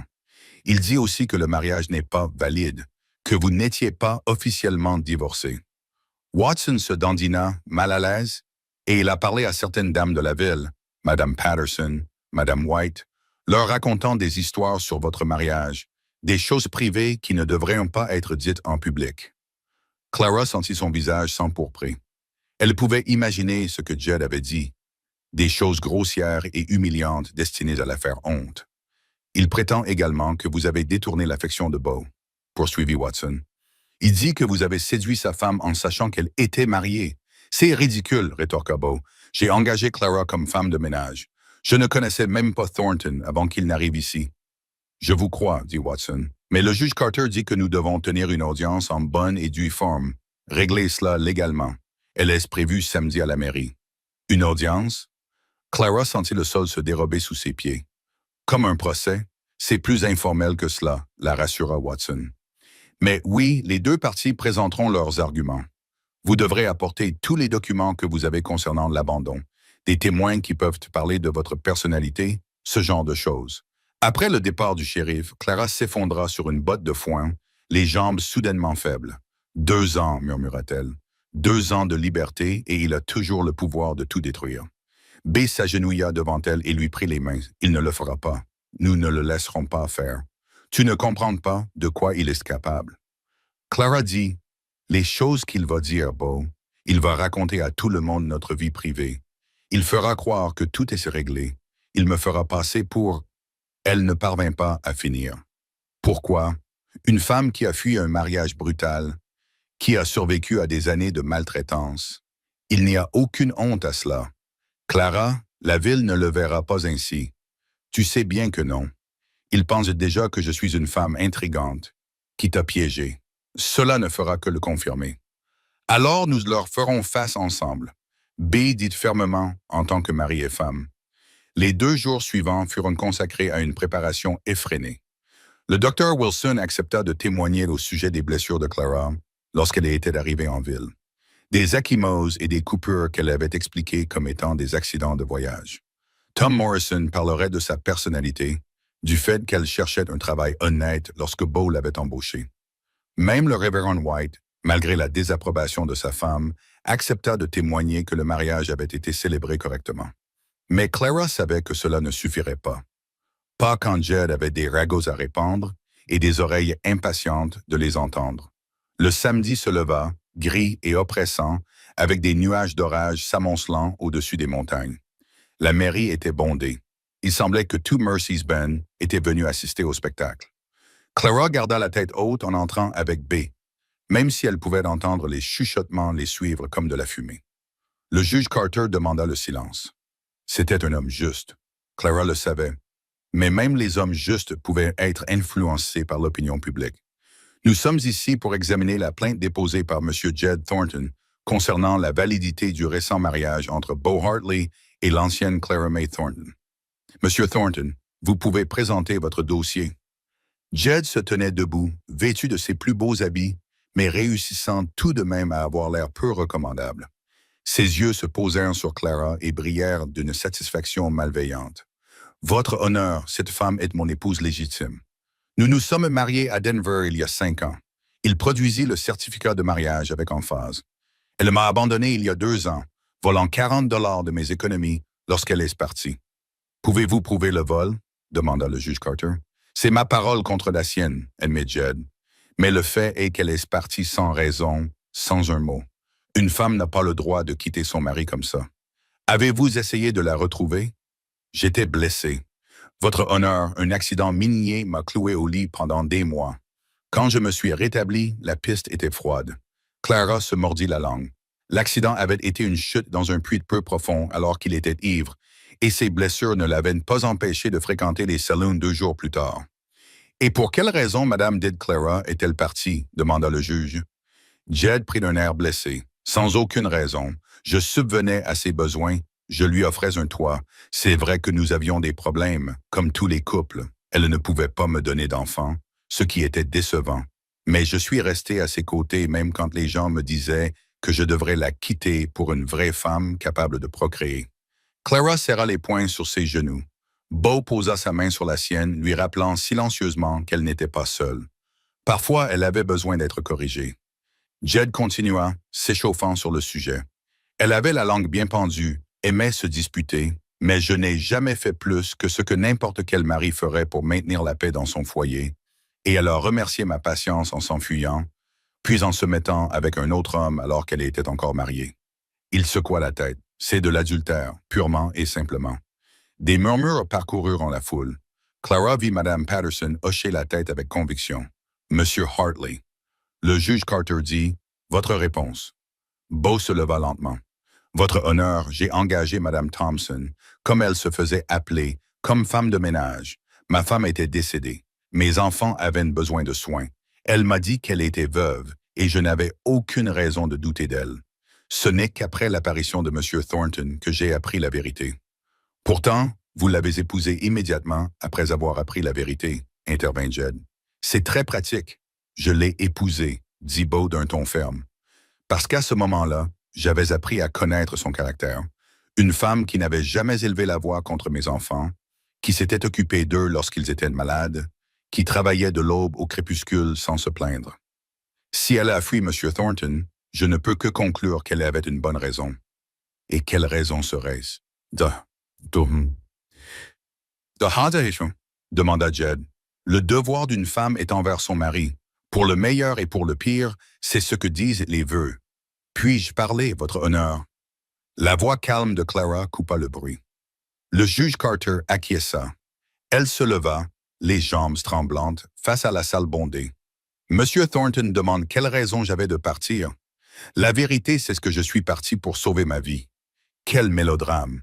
Jed ricana. Vous n'avez jamais quoi? Clara se tourna vers lui. Vous ne m'avez jamais giflé pour avoir brûlé les biscuits. Vous ne m'avez jamais battu avec votre ceinture pour avoir demandé de la farine à emprunter aux voisins. Vous ne m'avez jamais jeté dans les escaliers quand le docteur Millerson vous a dit que je ne pourrais probablement jamais mener une grossesse à terme. La salle était devenue silencieuse. La voix de Clara se fit plus forte. Tu as demandé des preuves. Je les ai. Elle commença à déboutonner le col haut de sa robe. Chaque cicatrice raconte une histoire. Monsieur Thornton, dois-je leur montrer? Clara? Non, dit Bo doucement. Mais elle secoua la tête. Ils veulent savoir pourquoi je suis parti. Laisse-les voir. Elle écarta son col, révélant la ligne blanche le long de sa gorge. Celle-ci vient d'une bouteille cassée, la nuit où vous êtes rentré du saloon et où vous avez découvert que j'avais raccommodé votre chemise avec du fil de la mauvaise couleur. Des exclamations retentirent dans la salle. Même Mme Patterson semblait mal à l'aise. Clara toucha ses côtes. 3 côtes cassées, L'hiver 84. Vous disiez que j'étais trop lente à vous apporter votre souper. Sa main se déplaça vers son bras. Une cicatrice de brûlure ici, quand vous m'avez tenu le poignet contre le poêle pour m'apprendre à ne pas gaspiller l'huile à lampe. Des mensonges, Jed a bredouillé. Elle invente tout ça pour susciter la sympathie. Vraiment? Clara a regardé le docteur Wilson. Docteur, vous m'avez soigné quand je suis arrivé en ville. Qu'avez-vous vu? Le médecin âgé s'est levé lentement. Des ecchymoses à différents stades de guérison, des coupures sur les mains et les bras, de la malnutrition, des signes évidents de maltraitance prolongée. Un parcours difficile, a commencé Jed. J'ai soigné suffisamment de femmes battues pour faire la différence, dit fermement Doc Wilson. N'insultez pas mon intelligence ou mon expérience, Monsieur Thornton. Clara reboutonna son col d'une main ferme. Vous me demandez pourquoi je suis parti? Je suis parti parce que je voulais vivre, parce que même une femme stérile mérite cette chance. J'ai pris 40 $, oui, le salaire de 5 ans de travail non rémunéré, 5 ans passés à être votre servante, votre infirmière, votre punching ball quand l'envie vous prenait. Même si c'est vrai, dit Jed désespérément. Elle était toujours ma femme. Elle n'avait pas le droit. Elle avait tout à fait le droit. Une nouvelle voix s'éleva du fond de la salle. Une femme s'avança, âgée, digne, un visage que Clara reconnut avec stupéfaction. Madame Thornton, allaita Clara. La mère de Jed, la femme âgée, s'avança, sa canne tapant contre le sol. J'ai gardé le silence trop longtemps, dit-elle, espérant que mon fils changerait, qu'il deviendrait l'homme que son père était.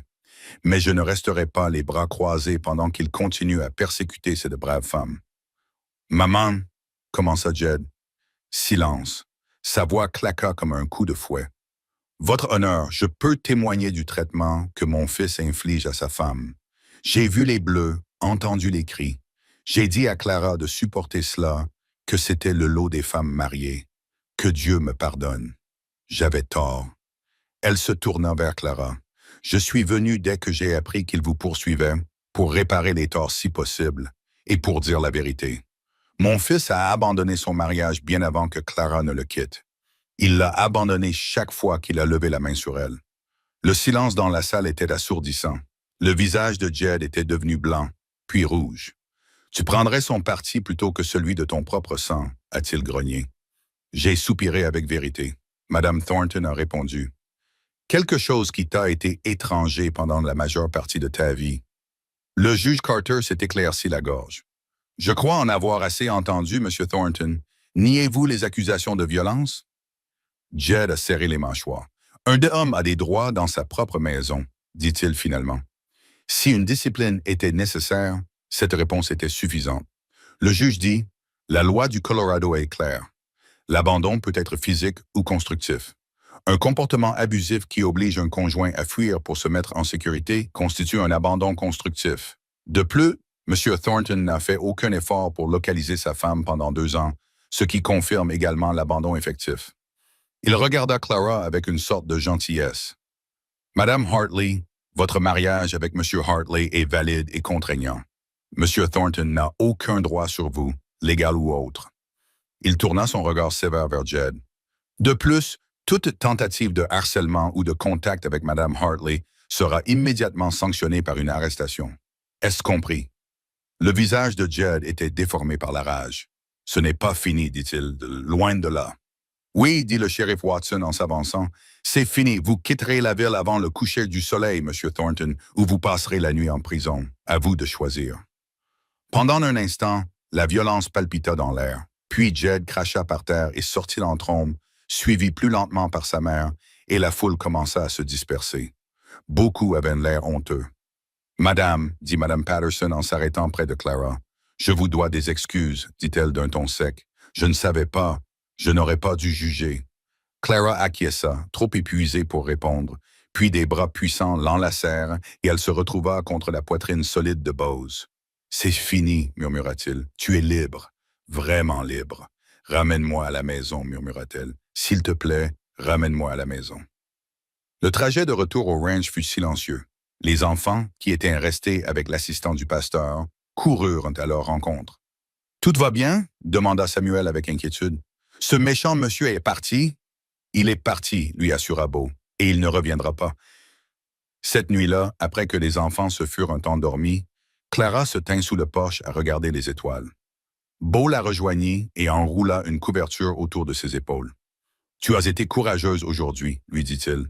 Plus courageuse qu'aucune femme ne devrait avoir à l'être. J'étais terrifiée, admit Clara, mais je ne pouvais pas le laisser gagner. Pas encore, il ne gagnera pas. Plus jamais. » Beau la serra contre lui. « Tu fais partie de la famille maintenant. Nous protégeons les nôtres. » Clara se blottit contre lui. « Ta femme, Marie, avait de la chance de t'avoir. Et maintenant, j'ai de la chance de t'avoir. » Beau répondit simplement. « Une chance différente, un amour différent, mais tout aussi réel. » Ils se tenaient ensemble sous le vaste ciel du Colorado. Deux personnes blessées qui avaient trouvé la guérison l'une auprès de l'autre. Dans la maison, 3 enfants dormaient paisiblement, rassurés de savoir que leur nouvelle maman était là pour rester. Et quelque part au loin, Jed Thornton s'éloignait à cheval, son pouvoir brisé, son emprise sur Clara enfin, et pour toujours rompue. Les étoiles tournaient au-dessus de leur tête, indifférentes au drame humain. Mais dans le petit cercle de lumière projeté par les fenêtres de la maison de ranch, une famille s'était forgée. Non pas par le sang, mais par choix, par courage et par le genre d'amour qui se renforce dans les moments difficiles. Les semaines qui suivirent l'audience s'écoulèrent dans un rythme paisible. L'automne était arrivé dans la vallée, peignant les trembles en doré et apportant des matins frais qui nécessitaient des couettes supplémentaires sur les lits. Clara s'était pleinement installée dans son rôle de Madame Hartley et le ranch prospérait sous les soins de 2 parents travaillant en harmonie. C'était un dimanche après-midi, après la messe et le grand repas de midi, que Clara se tint devant le petit rassemblement dans le cimetière. La cérémonie était simple, juste la famille, quelques amis proches et le révérend White qui présidait. Mais pour Clara, c'était tout. « Cher bien-aimé, commença le révérend, sa voix portant à travers le petit groupe. Nous sommes réunis ici pour assister à la réaffirmation des vœux entre Beau et Clara Hartley et pour célébrer l'adoption officielle de Samuel, Lucy et Thomas par Clara en tant que leur mère légale. » Les yeux de Clara se remplirent de larmes lorsqu'elle regarda les 3 enfants debout entre elle et Beau. Samuel essayait de paraître adulte dans sa plus belle chemise, Lucy portait la robe jaune que Clara lui avait cousue, et le petit Thomas tripotait nerveusement son col, mais rayonnait de joie. Le premier mariage avait été précipité, né d'une nécessité et d'un besoin de protection.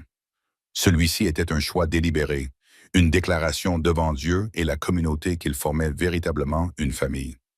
Clara, le révérend White poursuivit, « Acceptez-vous ces enfants comme les vôtres, pour les aimer, les protéger et les guider en tant que mère, dans les bons et les mauvais moments, dans la santé et la maladie, aussi longtemps que vous vivrez tous? » « Oui, répondit Clara avec fermeté, sa voix exprimant tout l'amour qu'elle avait retenu pendant si longtemps. « De tout mon cœur, oui. Enfant, acceptez-vous Clara comme votre mère pour l'honorer et lui obéir, pour vous tourner vers elle dans les moments difficiles et dans les moments de joie? »« Oui, s'écria Thomas, faisant rire tout le monde. « Oui, répondit Samuel de manière plus formelle, mais son sourire était radieux. »« Oui, maman, murmura Lucy, tendant déjà la main vers Clara. « Et Beau, réaffirmes-tu tes vœux envers Clara de l'aimer, l'honorer et la chérir comme ta femme? »« Chaque jour pour le reste de ma vie, répondit Beau, les yeux rivés sur le visage de Clara. « Alors, par le pouvoir qui m'est conféré, je vous déclare mari et femme aux yeux de Dieu et de la loi. Que personne ne sépare ce que le Seigneur a uni. » La petite foule éclata en applaudissements. Doc Wilson s'essuya les yeux. Tom Morrison tapota le dos de Beau. Même Madame Patterson, qui était devenue une amie provisoire depuis l'audience, s'essuya les joues avec un mouchoir, mais Clara n'avait Dieu que pour sa famille. Thomas se jeta à ses pieds, Lucy enroula ses bras autour de sa taille. Même Samuel, le digne Samuel, se pressa contre elle pour la serrer dans ses bras. « Maman Clara, dit Thomas en la regardant avec des yeux brillants, maintenant, tu es vraiment à nous pour toujours, n'est-ce que bon?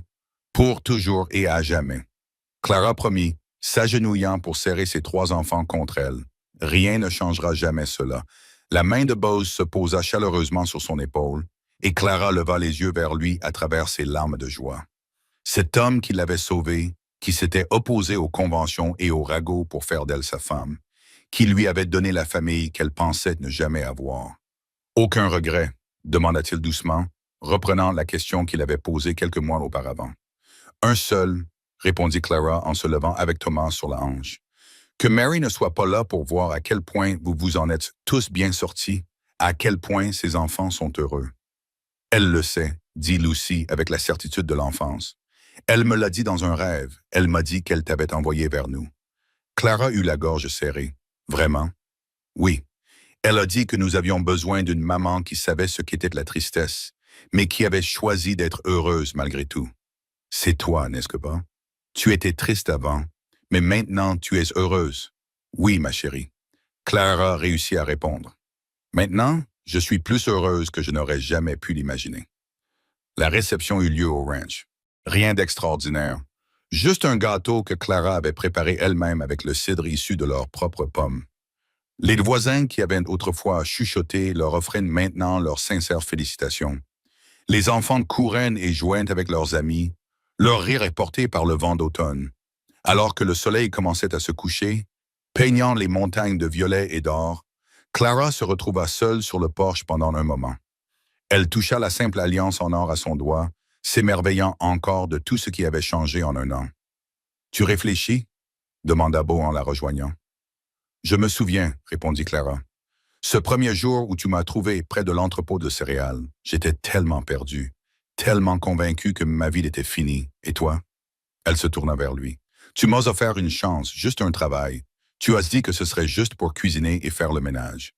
La meilleure aide que j'ai jamais trouvée, dit Beau avec un sourire. Même si j'ai fini par devoir l'épouser pour la garder. » Clara rit en lui donnant une tape sur le bras. Beau Hartley. « C'est vrai, dit-il en devenant sérieux. Tu nous as sauvés. Clara, nous tous, ce ranch était en train de mourir avec nous après le décès de Mary. Tu nous as redonné vie. Nous nous sommes sauvés mutuellement, corrigea Clara. C'est ce que font les familles. De l'intérieur venait le bruit des enfants qui se disputaient le dernier morceau de gâteau. Un chaos quotidien normal que Clara n'aurait échangé pour rien au monde. Je devrais aller régler ça, dit-elle. Dans une minute. Beau la serra contre lui et ils restèrent debout ensemble à regarder les étoiles apparaître une à une. Je t'aime, Clara Hartley. Ma femme, mère de mes enfants, amour de ma seconde chance. Et je t'aime, murmura Clara. Mon mari, mon protecteur, mon foyer. Plus tard dans la nuit, après le départ des invités et une fois les enfants couchés, Clara fit sa ronde comme à son habitude. Samuel, qui grandissait si vite, avait un bras replié sur la tête dans son sommeil. Lucy était recroquevillée avec la poupée de chiffon que Clara lui avait confectionnée, respirant doucement et profondément. Le petit Thomas, qui avait insisté pour dormir avec le cheval en bois que B avait sculpté pour lui. Chaque enfant embrassé, chaque couverture ajustée, chaque prière silencieuse de gratitude offerte. Dans leur chambre, toujours aussi merveilleuse, Beau était déjà au lit, la regardant avec ce regard doux qu'il avait parfois. « Heureuse ?» demanda-t-il lorsqu'elle le rejoignit. « Au-delà des mots, » répondit Clara en se blottissant dans ses bras. « Même si je me demande parfois si je vais me réveiller, si tout cela n'est qu'un rêve, et que je vais me retrouver dans cette chambre froide à Denver, ou pire, toujours avec Shepard, secouant de la tête. Je suis désolé, je ne devrais pas. » Eh, B lui releva le menton. « C'est réel, nous sommes réels, et je passerai chaque jour à te le prouver s'il le faut. » « Tu le fais déjà, » lui assura Clara. « Chaque fois que tu rentres à la maison pour déjeuner juste pour voir comment je vais, chaque fois que tu m'impliques dans les décisions concernant le ranch, chaque fois que tu me regardes comme si j'étais quelque chose de précieux. »« Tu l'es, » dit simplement Beau. « Tu es tout pour moi. » Ils restèrent allongés ensemble dans un silence confortable, écoutant les bruits nocturnes du ranch, le ululement d'un hibou, le mugissement du bétail au loin, la vieille maison qui s'installait autour d'eux. « J'ai réfléchi, » dit finalement Beau, « à l'idée de s'agrandir, peut-être d'acheter des moutons pour accompagner le bétail. Les enfants sont assez grands pour aider davantage et nous sommes deux à travailler. J'aimerais ça, dit Clara. Construire quelque chose ensemble. Rendre cet endroit encore meilleur pour les enfants. Nos enfants, Boed et Clara, sourient contre sa poitrine. Nos enfants, acquiesça-t-elle. Notre famille, notre vie, alors que le sommeil les envahissait. La dernière pensée de Clara fut une prière de gratitude pour cette seconde chance, pour l'amour qui avait guéri ses vieilles blessures, Pour ses 3 enfants qui l'appelaient maman et le pensaient vraiment. Pour cet homme qui avait su voir au-delà de ses blessures et découvrir la femme qu'elle pouvait devenir. La pleine lune se leva au-dessus du ranch Double H, bénissant la maison où l'amour avait triomphé de la douleur, où une famille improvisée était devenue réelle, où Clara Mae Thompson était enfin devenue celle qu'elle était destinée à être. Clara Hartley, épouse, mère et preuve vivante que parfois, les meilleures familles sont celles que l'on choisit. Le lendemain matin, il y aurait les tâches ménagères et les défis, le travail quotidien de la vie orange. Mais il y aurait aussi le rire de Lucy, les câlins de Thomas, les sourires discrets de Samuel. Il y aurait la présence constante de Bose, sa main dans la sienne pour affronter tout ce qui se présenterait. Il y aurait un foyer. Et pour une femme qui n'avait autrefois rien d'autre que les vêtements qu'elle portait et les blessures de son âme, le foyer était tout. Les étoiles tournaient au-dessus de leur tête, gardant leur veille ancestrale. Et dans la maison en dessous, une famille dormait paisiblement, unie non seulement par le sang, mais aussi par le choix, le courage et l'amour. Les liens les plus forts qui soient. Merci d'avoir écouté cette histoire. J'aimerais savoir d'où vous l'écoutez. N'hésitez pas à le partager dans les commentaires ci-dessous afin que nous puissions entrer en contact. Si vous avez apprécié ce conte du Far West, n'oubliez pas de vous abonner à la chaîne From Wild West et de partager vos impressions sur le parcours de Clara et Bose. Qu'est-ce qui vous a le plus touché? Faites-le moi savoir dans les commentaires.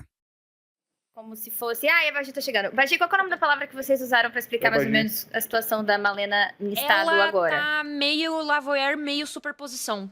Isso aí, superposição. E o Araldo Aonde? colocou ela. Ela consegue, Oxi. ela consegue fazer os bagulhos de Lavoyer, que é se comunicar com a gente, tipo, ligando e desligando luz. Pera, o GG tá Cê falando aqui, lembra, ela tava GG? estranha. Você falou que ela tava estranha. Ela tava com o quê?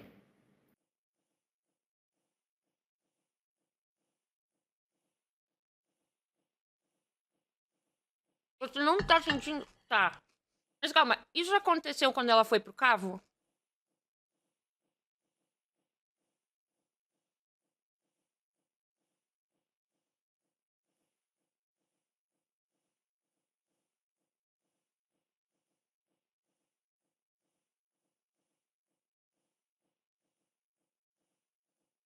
Tá, isso é diferente. Ela falou que ela de fato não tá no cavo. Tava distante, então, a sensação dela, tipo. É, então, é foda. Ah, o Araldo colocou ela numa... Ela falou dimensão, ela deu uma dica chamada dimensão. E aí eu Isso. pensei, será que é alguma dimensão que a gente tem acesso? Mas mesmo quando a gente troca de dimensão por algum motivo, a gente consegue se comunicar e sei lá, a Mora, por exemplo, consegue me sentir, me seguir e tudo mais. Então não é o mesmo conceito de dimensão que a gente tem aqui. Talvez seja um Ela conceito... tá falando umas coisas meio nada por nada. Tem alguma coisa específica que ela tenha dito que você estranhou especificamente? Meu Deus, o Gabi tá com a cor roxa, esse filho da puta banhou em... Nono, Hum. o Hugo tá lá no bunker, no espacinho dele. Tá codando alguma coisa. Disse que queria falar com nós três, eu vou ser no Gal depois. Ela tava vendo coisa, tipo, de Beleza. equipamento? Quando... Eu ia Fala. Eu ia falar, talvez a Malena conseguisse se comunicar pelo NonoZap, mas o NonoZap não tá funcionando. Ela tá conseguindo se comunicar com luzes que a gente, tipo, a gente colocou pra coloca ela. luz vermelha Tipo um e tabuleiro de verde. Ilder. Ou Ilder, sei lá. Mas então, o que eu pensei que dava pra tentar fazer é Entendi. perguntar pro Hugo só se ele tem alguma ideia do que pode ser isso, alguma noção, alguma suposição. Mas eu vou deixar ele terminar de codar o que ele tá fazendo com calma antes de Uhum. perguntar isso. Mas, considerando que ele conhece o Araldo relativamente bem, ele pode ter alguma dica. Mas também tem o fato de... A situação toda do jeito que tá agora, o Hugo nunca viveu, né? Então... É, então.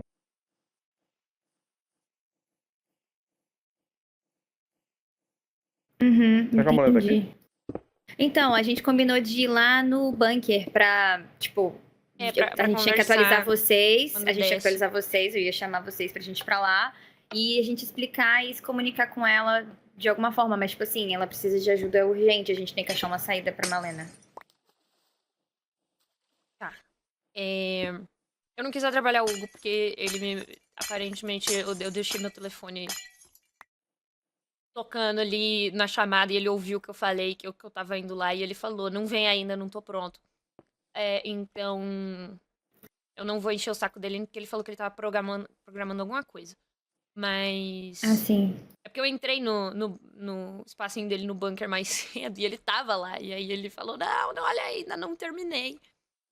E aí eu fui embora, não espionei. Então, Mas... a Malena tá por aqui. Ela tá aqui? Ela tá por aqui, porque meu radar ainda pega ela. Eles vão matando Então, sobre a posição. Raquel sentiu ela lá no refluxo também. Foi meio que isso, a gente ficou procurando ela, até que a gente percebeu que, tipo, ela não tava materializada, sabe? Então, foi Uhum. o que eu falei. O GG me falou que ela foi pro refluxo. E quando eles chegaram no refluxo, o GG foi expulso do refluxo por Arcádia. E aí eu raciocinei que esse... Carai, tá aqui mesmo. Ela tá aqui. Eu raciocinei que esse foi o último momento que ela foi vista com vida na nossa realidade. Porque depois... Tá, Lá no refluxo a gente montou um alfabeto Oi. e, tipo, blocos de sim, que não e talvez. E aí ela tava se comunicando e ela deu o nome da fã, como se fosse, tipo, primeiro a mulher dela. Foi muito esquisito. Porque meio que é como se ela, tipo, fosse ela, mas não só ela ao mesmo tempo, né? Uhum. Ela falou a palavra dimensão como uma dica. Ela falou que foi o Araldo que pegou ela. E deixa eu ver se teve mais alguma coisa, tipo, resposta concreta que ela deu. Eu tô pensando.